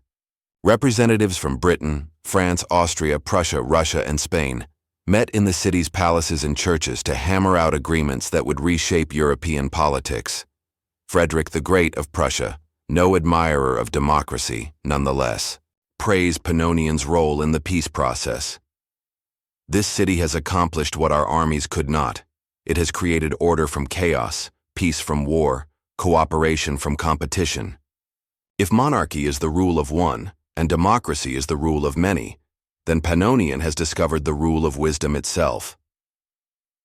The peace negotiations also provided an opportunity for cultural exchange that enriched European civilization. French philosophers debated with German professors, British empiricists argued with Italian rationalists, Russian Orthodox theologians discussed metaphysics with Protestant ministers and Jewish rabbis. The Salon of Madame de Pompadour, held in the French embassy became famous throughout Europe for conversations that ranged across philosophy, science, literature, and politics. The Duchess of Marlborough's weekly gatherings brought together military officers and pacifist philosophers, merchant princes and social reformers, artists and scientists. But the most influential gathering was the Tuesday Club, established by Duke Leopold II in 1760. This informal discussion group included the most brilliant minds in the city, regardless of their nationality, social status, or political views. A typical Tuesday evening might feature Voltaire debating religious tolerance, with Cardinal Lambertini, Adam Smith discussing economic theory with physiocrat François Quesnay, and David Hume exploring the limits of human knowledge with Immanuel Kant.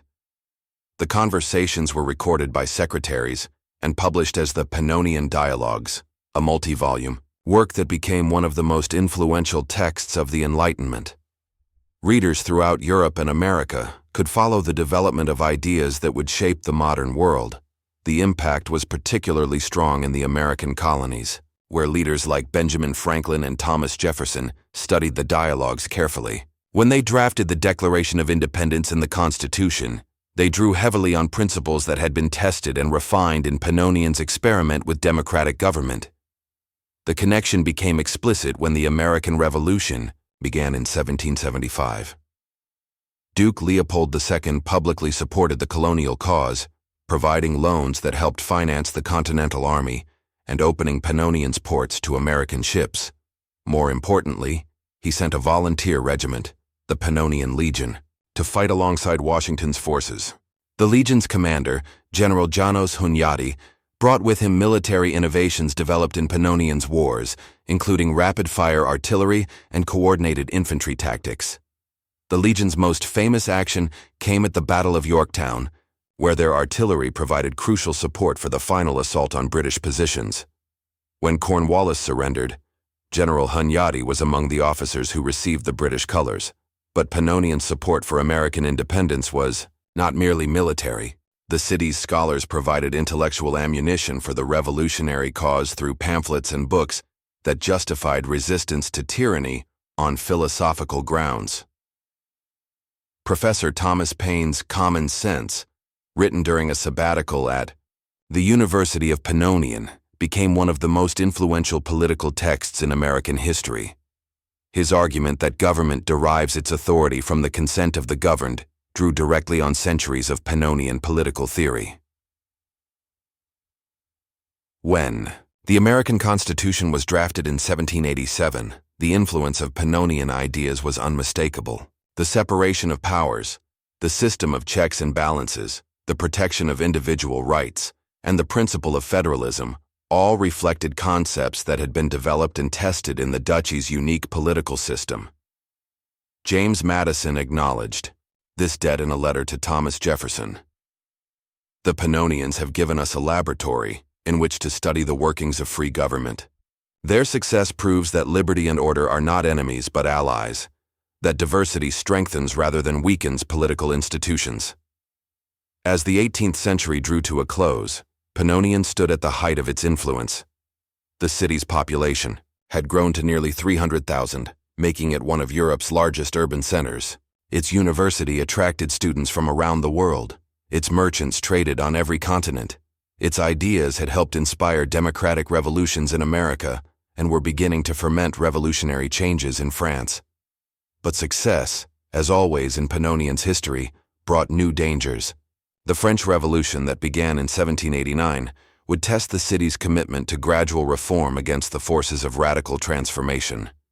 The Napoleonic Wars that followed would challenge its neutrality as never before, and the rise of nationalism throughout Europe would threaten the very foundations of its multicultural society.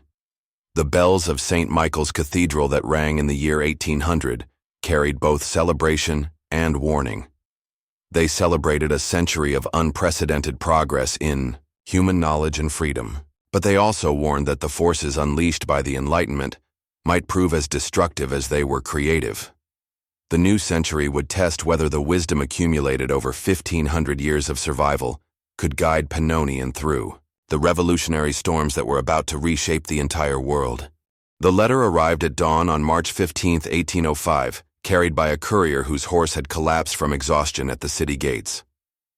Duke Francis I read it by candlelight in his private study, his hands trembling not from cold, but from the implications of what he was reading. Napoleon has crowned himself emperor. Austrian armies retreat toward Vienna. French columns advance toward the Danube. All previous treaties are void. The Napoleonic Wars had finally reached Pannonian. For 3 centuries, the city had maintained its independence through careful diplomacy, economic necessity, and military preparedness. But Napoleon Bonaparte was unlike any previous conqueror. He was not interested in accommodation or tribute. He demanded complete submission to his vision of a unified European empire under French rule, standing at his window overlooking the peaceful streets where citizens went about their mourning. Routines. Duke Francis faced the greatest crisis in his city's history. Everything his ancestors had built over 15 centuries was about to be tested by a force that had already toppled kingdoms and reshaped the map of Europe. The test came sooner than expected. On April 2, 1805, Marshal Joachim Murat appeared on the eastern hills with 40,000 French soldiers. Unlike previous invaders who had demanded negotiation, Murat simply sent a message. The emperor requires the surrender of Pannonian within 24 hours. Resistance will be met with the total destruction of the city and the deportation of its population. Duke Francis called an emergency session of the Great Assembly. Representatives from every community in the duchy gathered in the cathedral to face the most momentous decision in their collective history. The debate was agonizing. Some argued for immediate surrender. Better to live under French rule than to die in hopeless resistance. Others insisted on fighting to the end, declaring that freedom lost was worse than life ended. Still others proposed a middle course: negotiate with Napoleon for autonomous status within his empire. But the most powerful voice belonged to an unexpected speaker, Maria Alexandrina, a 23-year-old philosophy student at the university who had requested permission to address the assembly. "Honored representatives," she began, her clear voice carrying to every corner of the packed cathedral. "We debate as if we have only 3 choices: surrender, resistance, or negotiation. But what if there is a 4th way? What if we can offer Napoleon something he needs more than our submission?" Her proposal was audacious beyond belief. Instead of resisting or surrendering, Pannonian would offer to become the administrative center of Napoleon's Central European Empire. The city's centuries of experience in managing diverse populations, its international financial networks, its diplomatic expertise, all of this would be placed at the emperor's disposal. In return, Pannonian would retain its internal autonomy, its religious freedom, and its educational institutions. More importantly, it would serve as a laboratory for Napoleon's vision of a unified Europe, demonstrating how different peoples could be governed effectively while maintaining their distinct identities.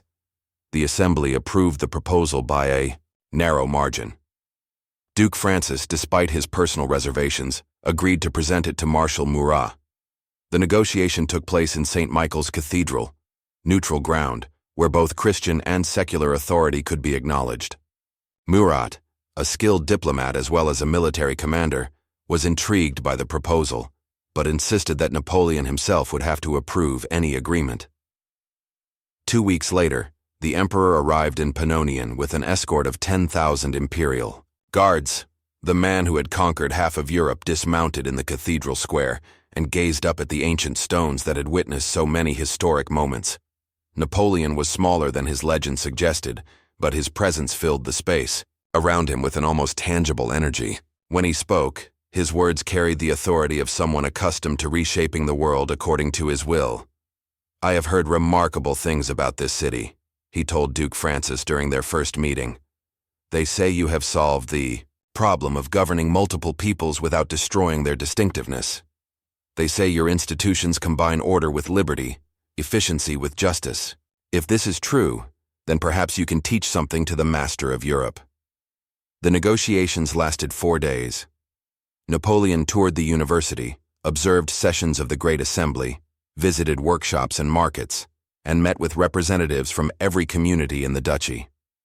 He was particularly impressed by the city's educational system and its methods of integrating immigrants into civic life. "You have created something I have not seen elsewhere," he admitted to Duke Francis on the final day of talks. A society that is truly united without being uniform, truly ordered without being oppressive. This is what I had hoped to achieve throughout my empire, but I had not found the means. Perhaps you can show me the way. The Treaty of Pannonian, signed on May 1st, 1805, established the duchy as an autonomous region within the French Empire. Napoleon appointed Duke Francis as imperial governor of Central Europe, with authority over territories from the Rhine to the Carpathians. But the real transformation was institutional. Pannonian's administrative methods were exported throughout Napoleon's domains. The city's legal code became the model for judicial reform across the empire. Its educational system was copied in major cities from Madrid to Warsaw. Most importantly, Pannonian became the training ground for a new generation of administrators who would govern Napoleon's multicultural empire.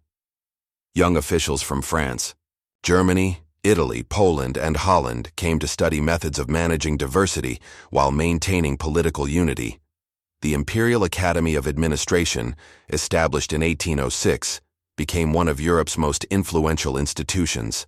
Its graduates carried Pannonian ideas about religious tolerance, ethnic accommodation, and participatory government throughout the Napoleonic Empire. But the alliance between Pannonian principles and Napoleonic ambitions was always fragile. The emperor's vision of European unity was ultimately based on French hegemony, while the city's traditions emphasized equality among different peoples and cultures. The tension became acute after 1810, when Napoleon's continental system began to strangle international trade. Pannonian's economy depended on commerce with Britain, Russia, and other nations that were now enemy powers. The city's merchants faced bankruptcy, while its people experienced shortages of essential goods. More troubling was Napoleon's increasing intolerance of dissent. The emperor, who had once praised Pannonian's diversity, began to see it as a source of potential disloyalty. French officials pressured Duke Francis to suppress foreign language education, restrict non-Catholic religious practices, and censor university lectures that questioned imperial policies. The crisis came to a head in 1812, when Napoleon demanded that Pannonian contribute 50,000 soldiers to his invasion of Russia. The duchy had always maintained military forces for self-defense, but it had never participated in aggressive wars against other nations.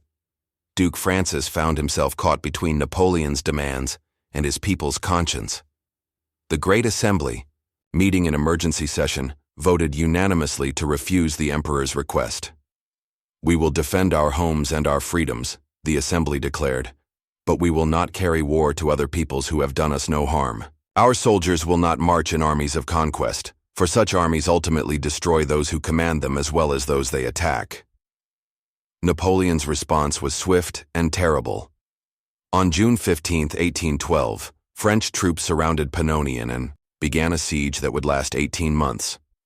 Unlike previous sieges, this one was not aimed at conquest, but at destruction. The emperor had decided that if he could not use the city's resources, he would ensure that no one else could either. The Siege of Pannonian became one of the most heroic episodes in the city's long history. Cut off from outside supplies, the population survived through extraordinary cooperation and sacrifice. Community gardens were planted in every available space. Workshops were converted to produce essential goods. The university's laboratories developed new methods of food preservation and medical treatment. Most remarkably, the siege strengthened rather than weakened the bonds between different communities. Christians, Jews, and Muslims shared their food stores equally.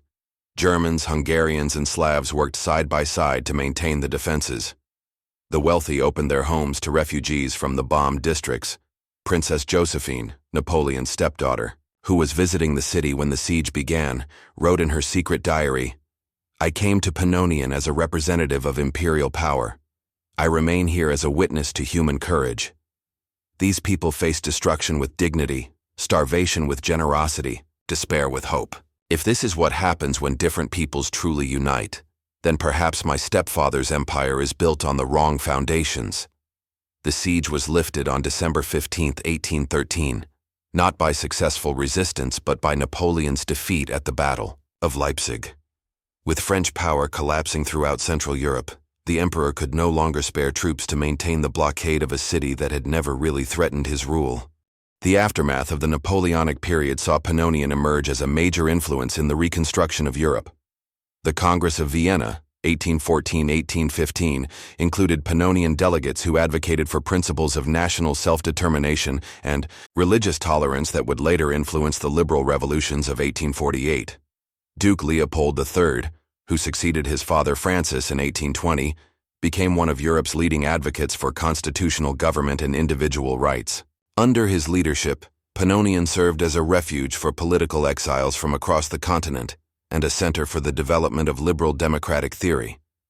The university during this period attracted some of the greatest minds of the age. Georg Wilhelm Friedrich Hegel developed his philosophy of history while teaching in Pannonian. Heinrich Heine wrote his most powerful poetry while living in the city's Jewish quarter. Giuseppe Mazzini planned the Italian unification movement from his exile in the duchy. But the most significant development was the emergence of a new political philosophy that would influence democratic movements throughout the 19th century.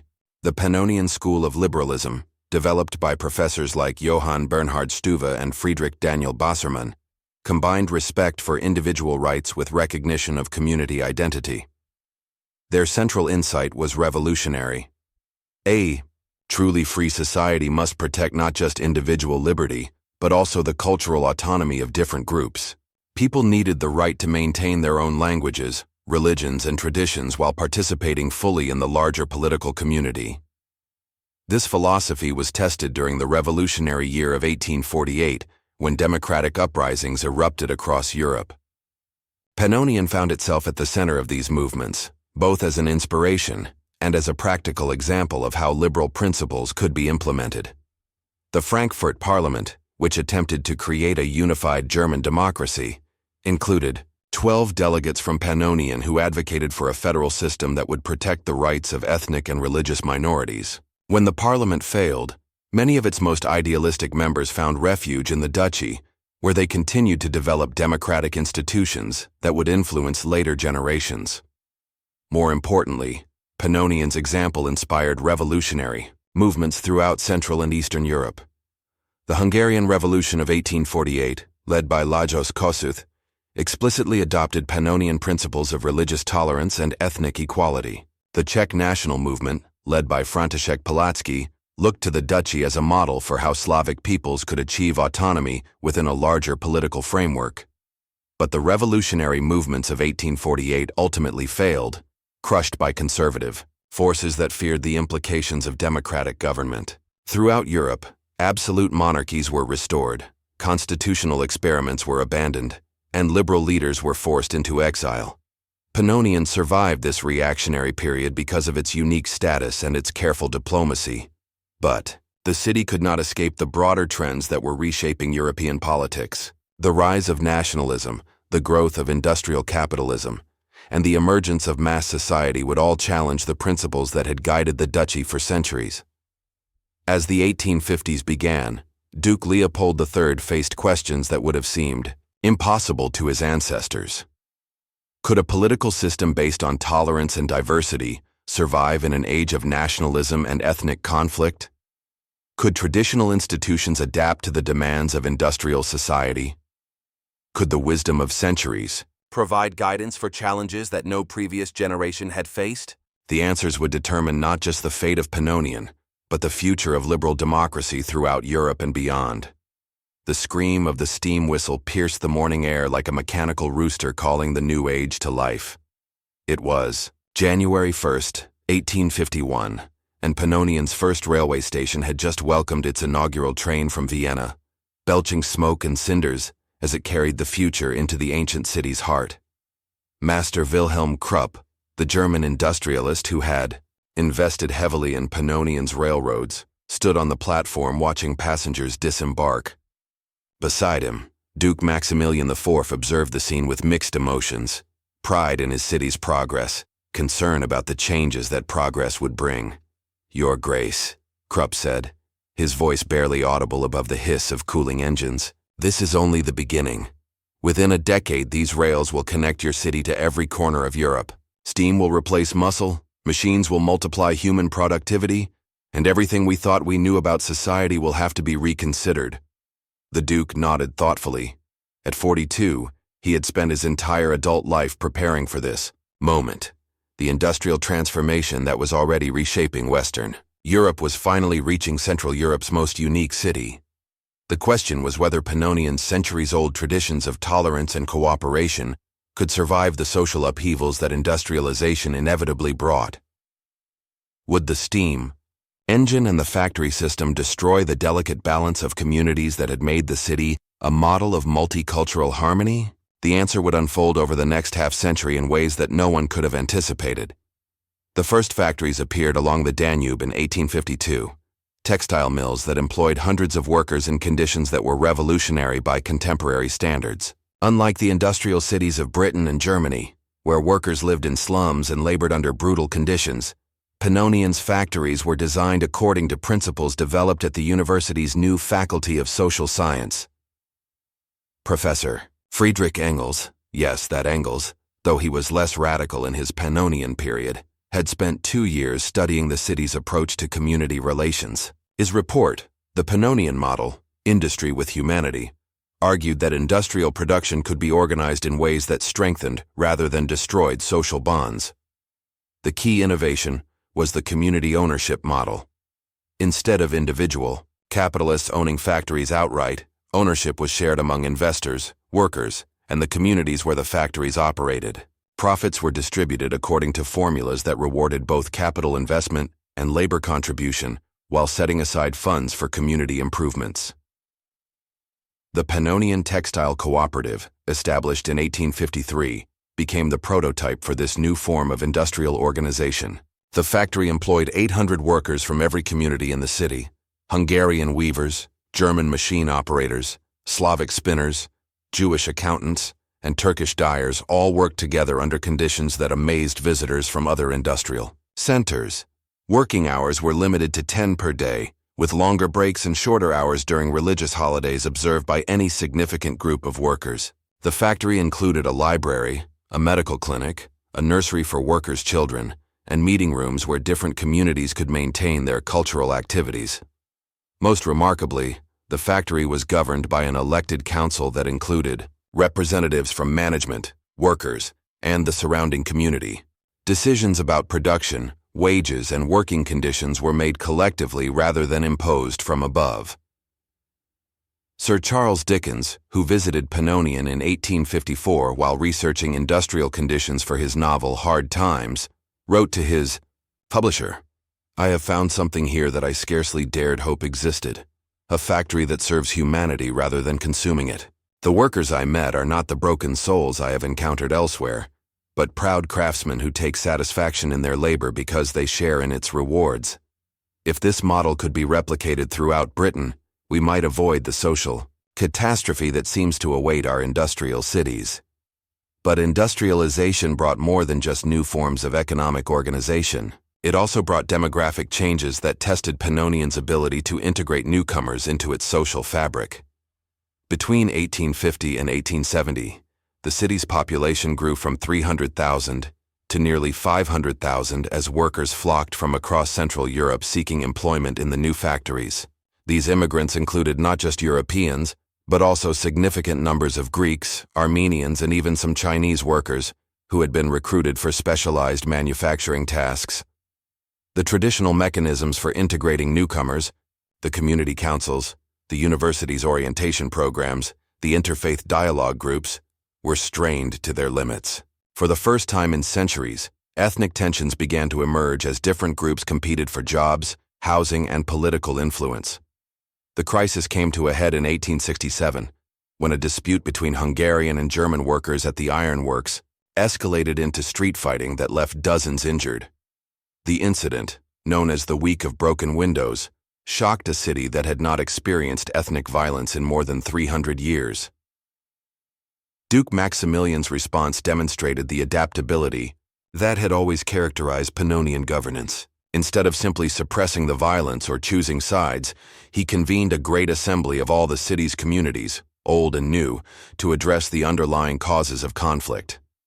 The Assembly's sessions, held throughout the summer of 1867, became a masterclass in democratic problem-solving.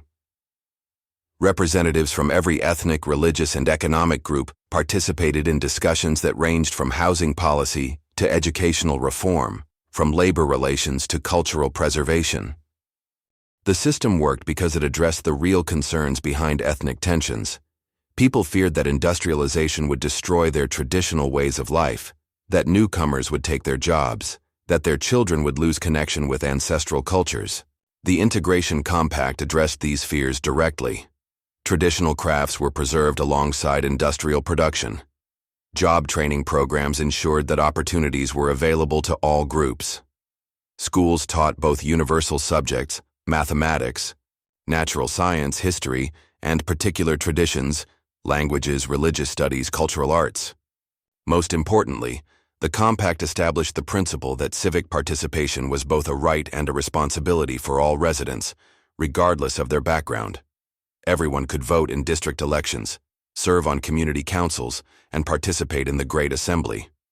By 1870, the system had proven so successful that delegations from across Europe came to study the Pannonian model of industrial democracy. The city had managed to industrialize rapidly while actually strengthening rather than weakening its social cohesion. The economic results were equally impressive.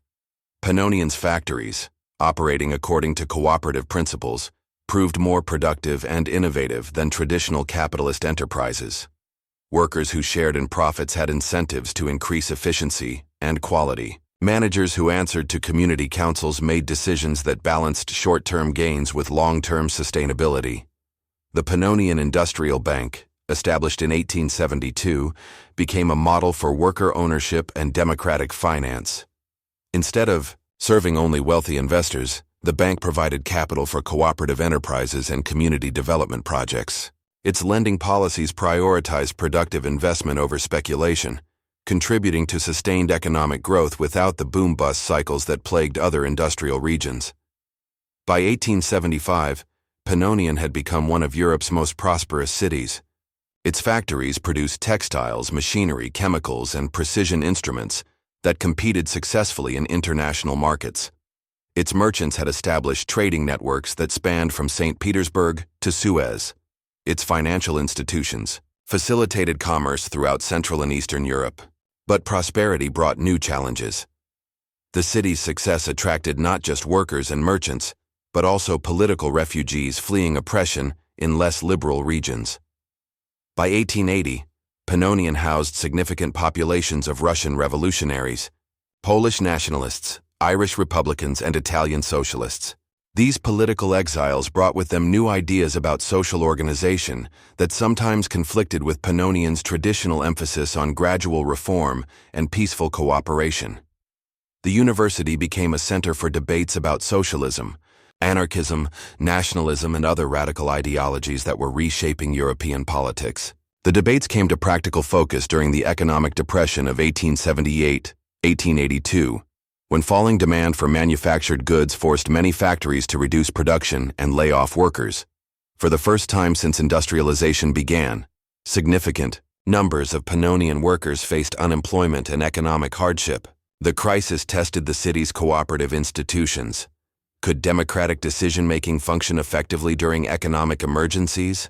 Could community solidarity survive the pressures of material scarcity? The answer was provided by the Great Mobilization of 1879, when the entire city organized itself to address the depression through collective action. Factory councils coordinated production to avoid wasteful competition. Workers accepted temporary wage reductions in exchange for guaranteed employment. Community organizations provided mutual aid to families facing hardship.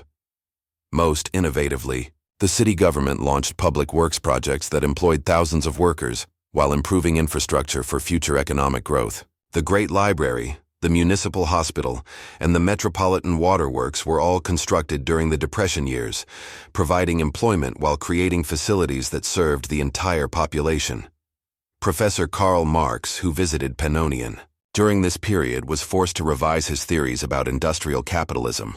In a letter to Friedrich Engels, he wrote, "I came here expecting to find the usual contradictions between capital and labor. the predictable class conflicts that drive historical change. Instead, I have found something unprecedented, a form of industrial organization that seems to transcend these contradictions through democratic participation and cooperative ownership. I am not sure what to make of it. What Marx had discovered was something that would influence socialist movements throughout Europe.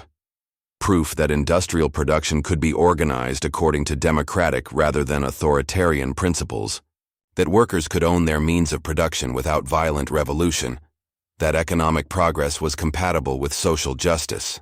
The Pannonian model influenced the German Social Democratic Party, the British labor movement, and even the Russian populists who were advocating for peasant socialism. Delegations from across Europe came to study the city's cooperative factories, democratic banks, and community-based governance. But perhaps the most significant influence was on the emerging women's rights movement. Pannonian's tradition of gender equality, dating back to the medieval period, had evolved to include full political and economic participation for women. By 1885, women comprised 40% of the Great Assembly, held leadership positions in major industries, and had established some of Europe's most advanced educational and social welfare institutions. The International Women's Congress, held in Pannonian, in 1888, brought together feminists from across Europe and America to study methods of achieving gender equality within existing social structures. The Congress's final declaration, known as the Pannonian Platform, became a founding document of the international women's rights movement. As the 19th century drew to a close, Pannonian stood as Europe's most successful example of industrial democracy. The city had managed to modernize its economy while preserving its social values, to embrace technological progress while maintaining cultural diversity, to achieve prosperity, while ensuring that prosperity was shared among all citizens. But the forces that would shape the 20th century were already gathering strength. Nationalism was rising throughout Europe, threatening the multicultural cooperation that Pannonian had perfected. Militarism was growing among the great powers, endangering the peaceful international system that had allowed small states to thrive. Most ominously, new ideologies were emerging: fascism, communism, aggressive nationalism, that viewed tolerance and diversity not as strengths, but as weaknesses to be eliminated. The new century would test whether the wisdom accumulated over 16 centuries of survival could guide Pannonian through the most destructive period in human history. The bells that rang in the year 1900 carried both hope and warning. They celebrated a century of unprecedented progress in human knowledge, freedom, and prosperity. But they also warned that the forces unleashed by modernity might prove more destructive than anything humanity had yet experienced. The 20th century would determine whether civilization would be destroyed by its own success, or whether cities like Pannonian could show the way toward a future worthy of human aspirations. And so we come to the end of our journey through 2,000 years of one extraordinary city's history. As the 20th century dawned, Pannonian stood as living proof that human beings could create something beautiful together. A society based on tolerance rather than hatred, cooperation rather than domination, wisdom rather than force. The century that followed would test these principles as never before. 2 world wars would rage across Europe. Totalitarian ideologies would attempt to remake humanity according to twisted visions of racial purity and ideological conformity. The Holocaust would demonstrate the depths of human evil. The Cold War would divide the continent with walls of fear and suspicion. Through it all, Pannonian endured, sometimes battered, sometimes occupied, sometimes forced to compromise its ideals for the sake of survival, but never conquered in spirit, never abandoning hope that tomorrow could be better than yesterday. Today, as you drift toward sleep, perhaps you can imagine walking through the streets of modern Pannonian. You would find a city where the great cathedral and the mosque still stand side by side, where the university welcomes students from every corner of the earth, where the markets buzz with the languages of 100 peoples who have chosen to build one life together. You would discover that the ancient dream is still alive, the dream that human differences need not divide us, that diversity can be a source of strength rather than conflict, that people can choose cooperation over competition, wisdom over folly, love over fear. The story of Pannonian is, ultimately, the story of humanity at its best. It reminds us that we are capable of creating beauty, of choosing compassion, of building societies worthy of our deepest aspirations. In a world that often seems divided by hatred and fear, the memory of Pannonian whispers a different possibility. It suggests that we are not doomed to repeat the mistakes of the past, that we can learn from those who came before us, that we can create a future where all people are valued, all cultures are respected, and all children can grow up in peace. The city's motto, carved in stone above the cathedral doors, reads simply, "Unity in diversity, strength in difference, hope in tomorrow." Perhaps as you close your eyes tonight, you can carry that hope with you into your dreams. Perhaps you can imagine what the world would look like if every city, every nation, every human heart embraced the lesson that Pannonian spent 16 centuries learning. We are stronger together than apart. We are more beautiful in our differences than in our sameness. We are more human when we choose love over fear. Sleep well, knowing that somewhere in the world, the bells of tolerance still ring, the lights of learning still burn, and the dream of human unity still lives in the hearts of those who believe that tomorrow can be better than today. If this story moved you, don't forget to like, subscribe, and share your thoughts in the comments. Sweet dreams.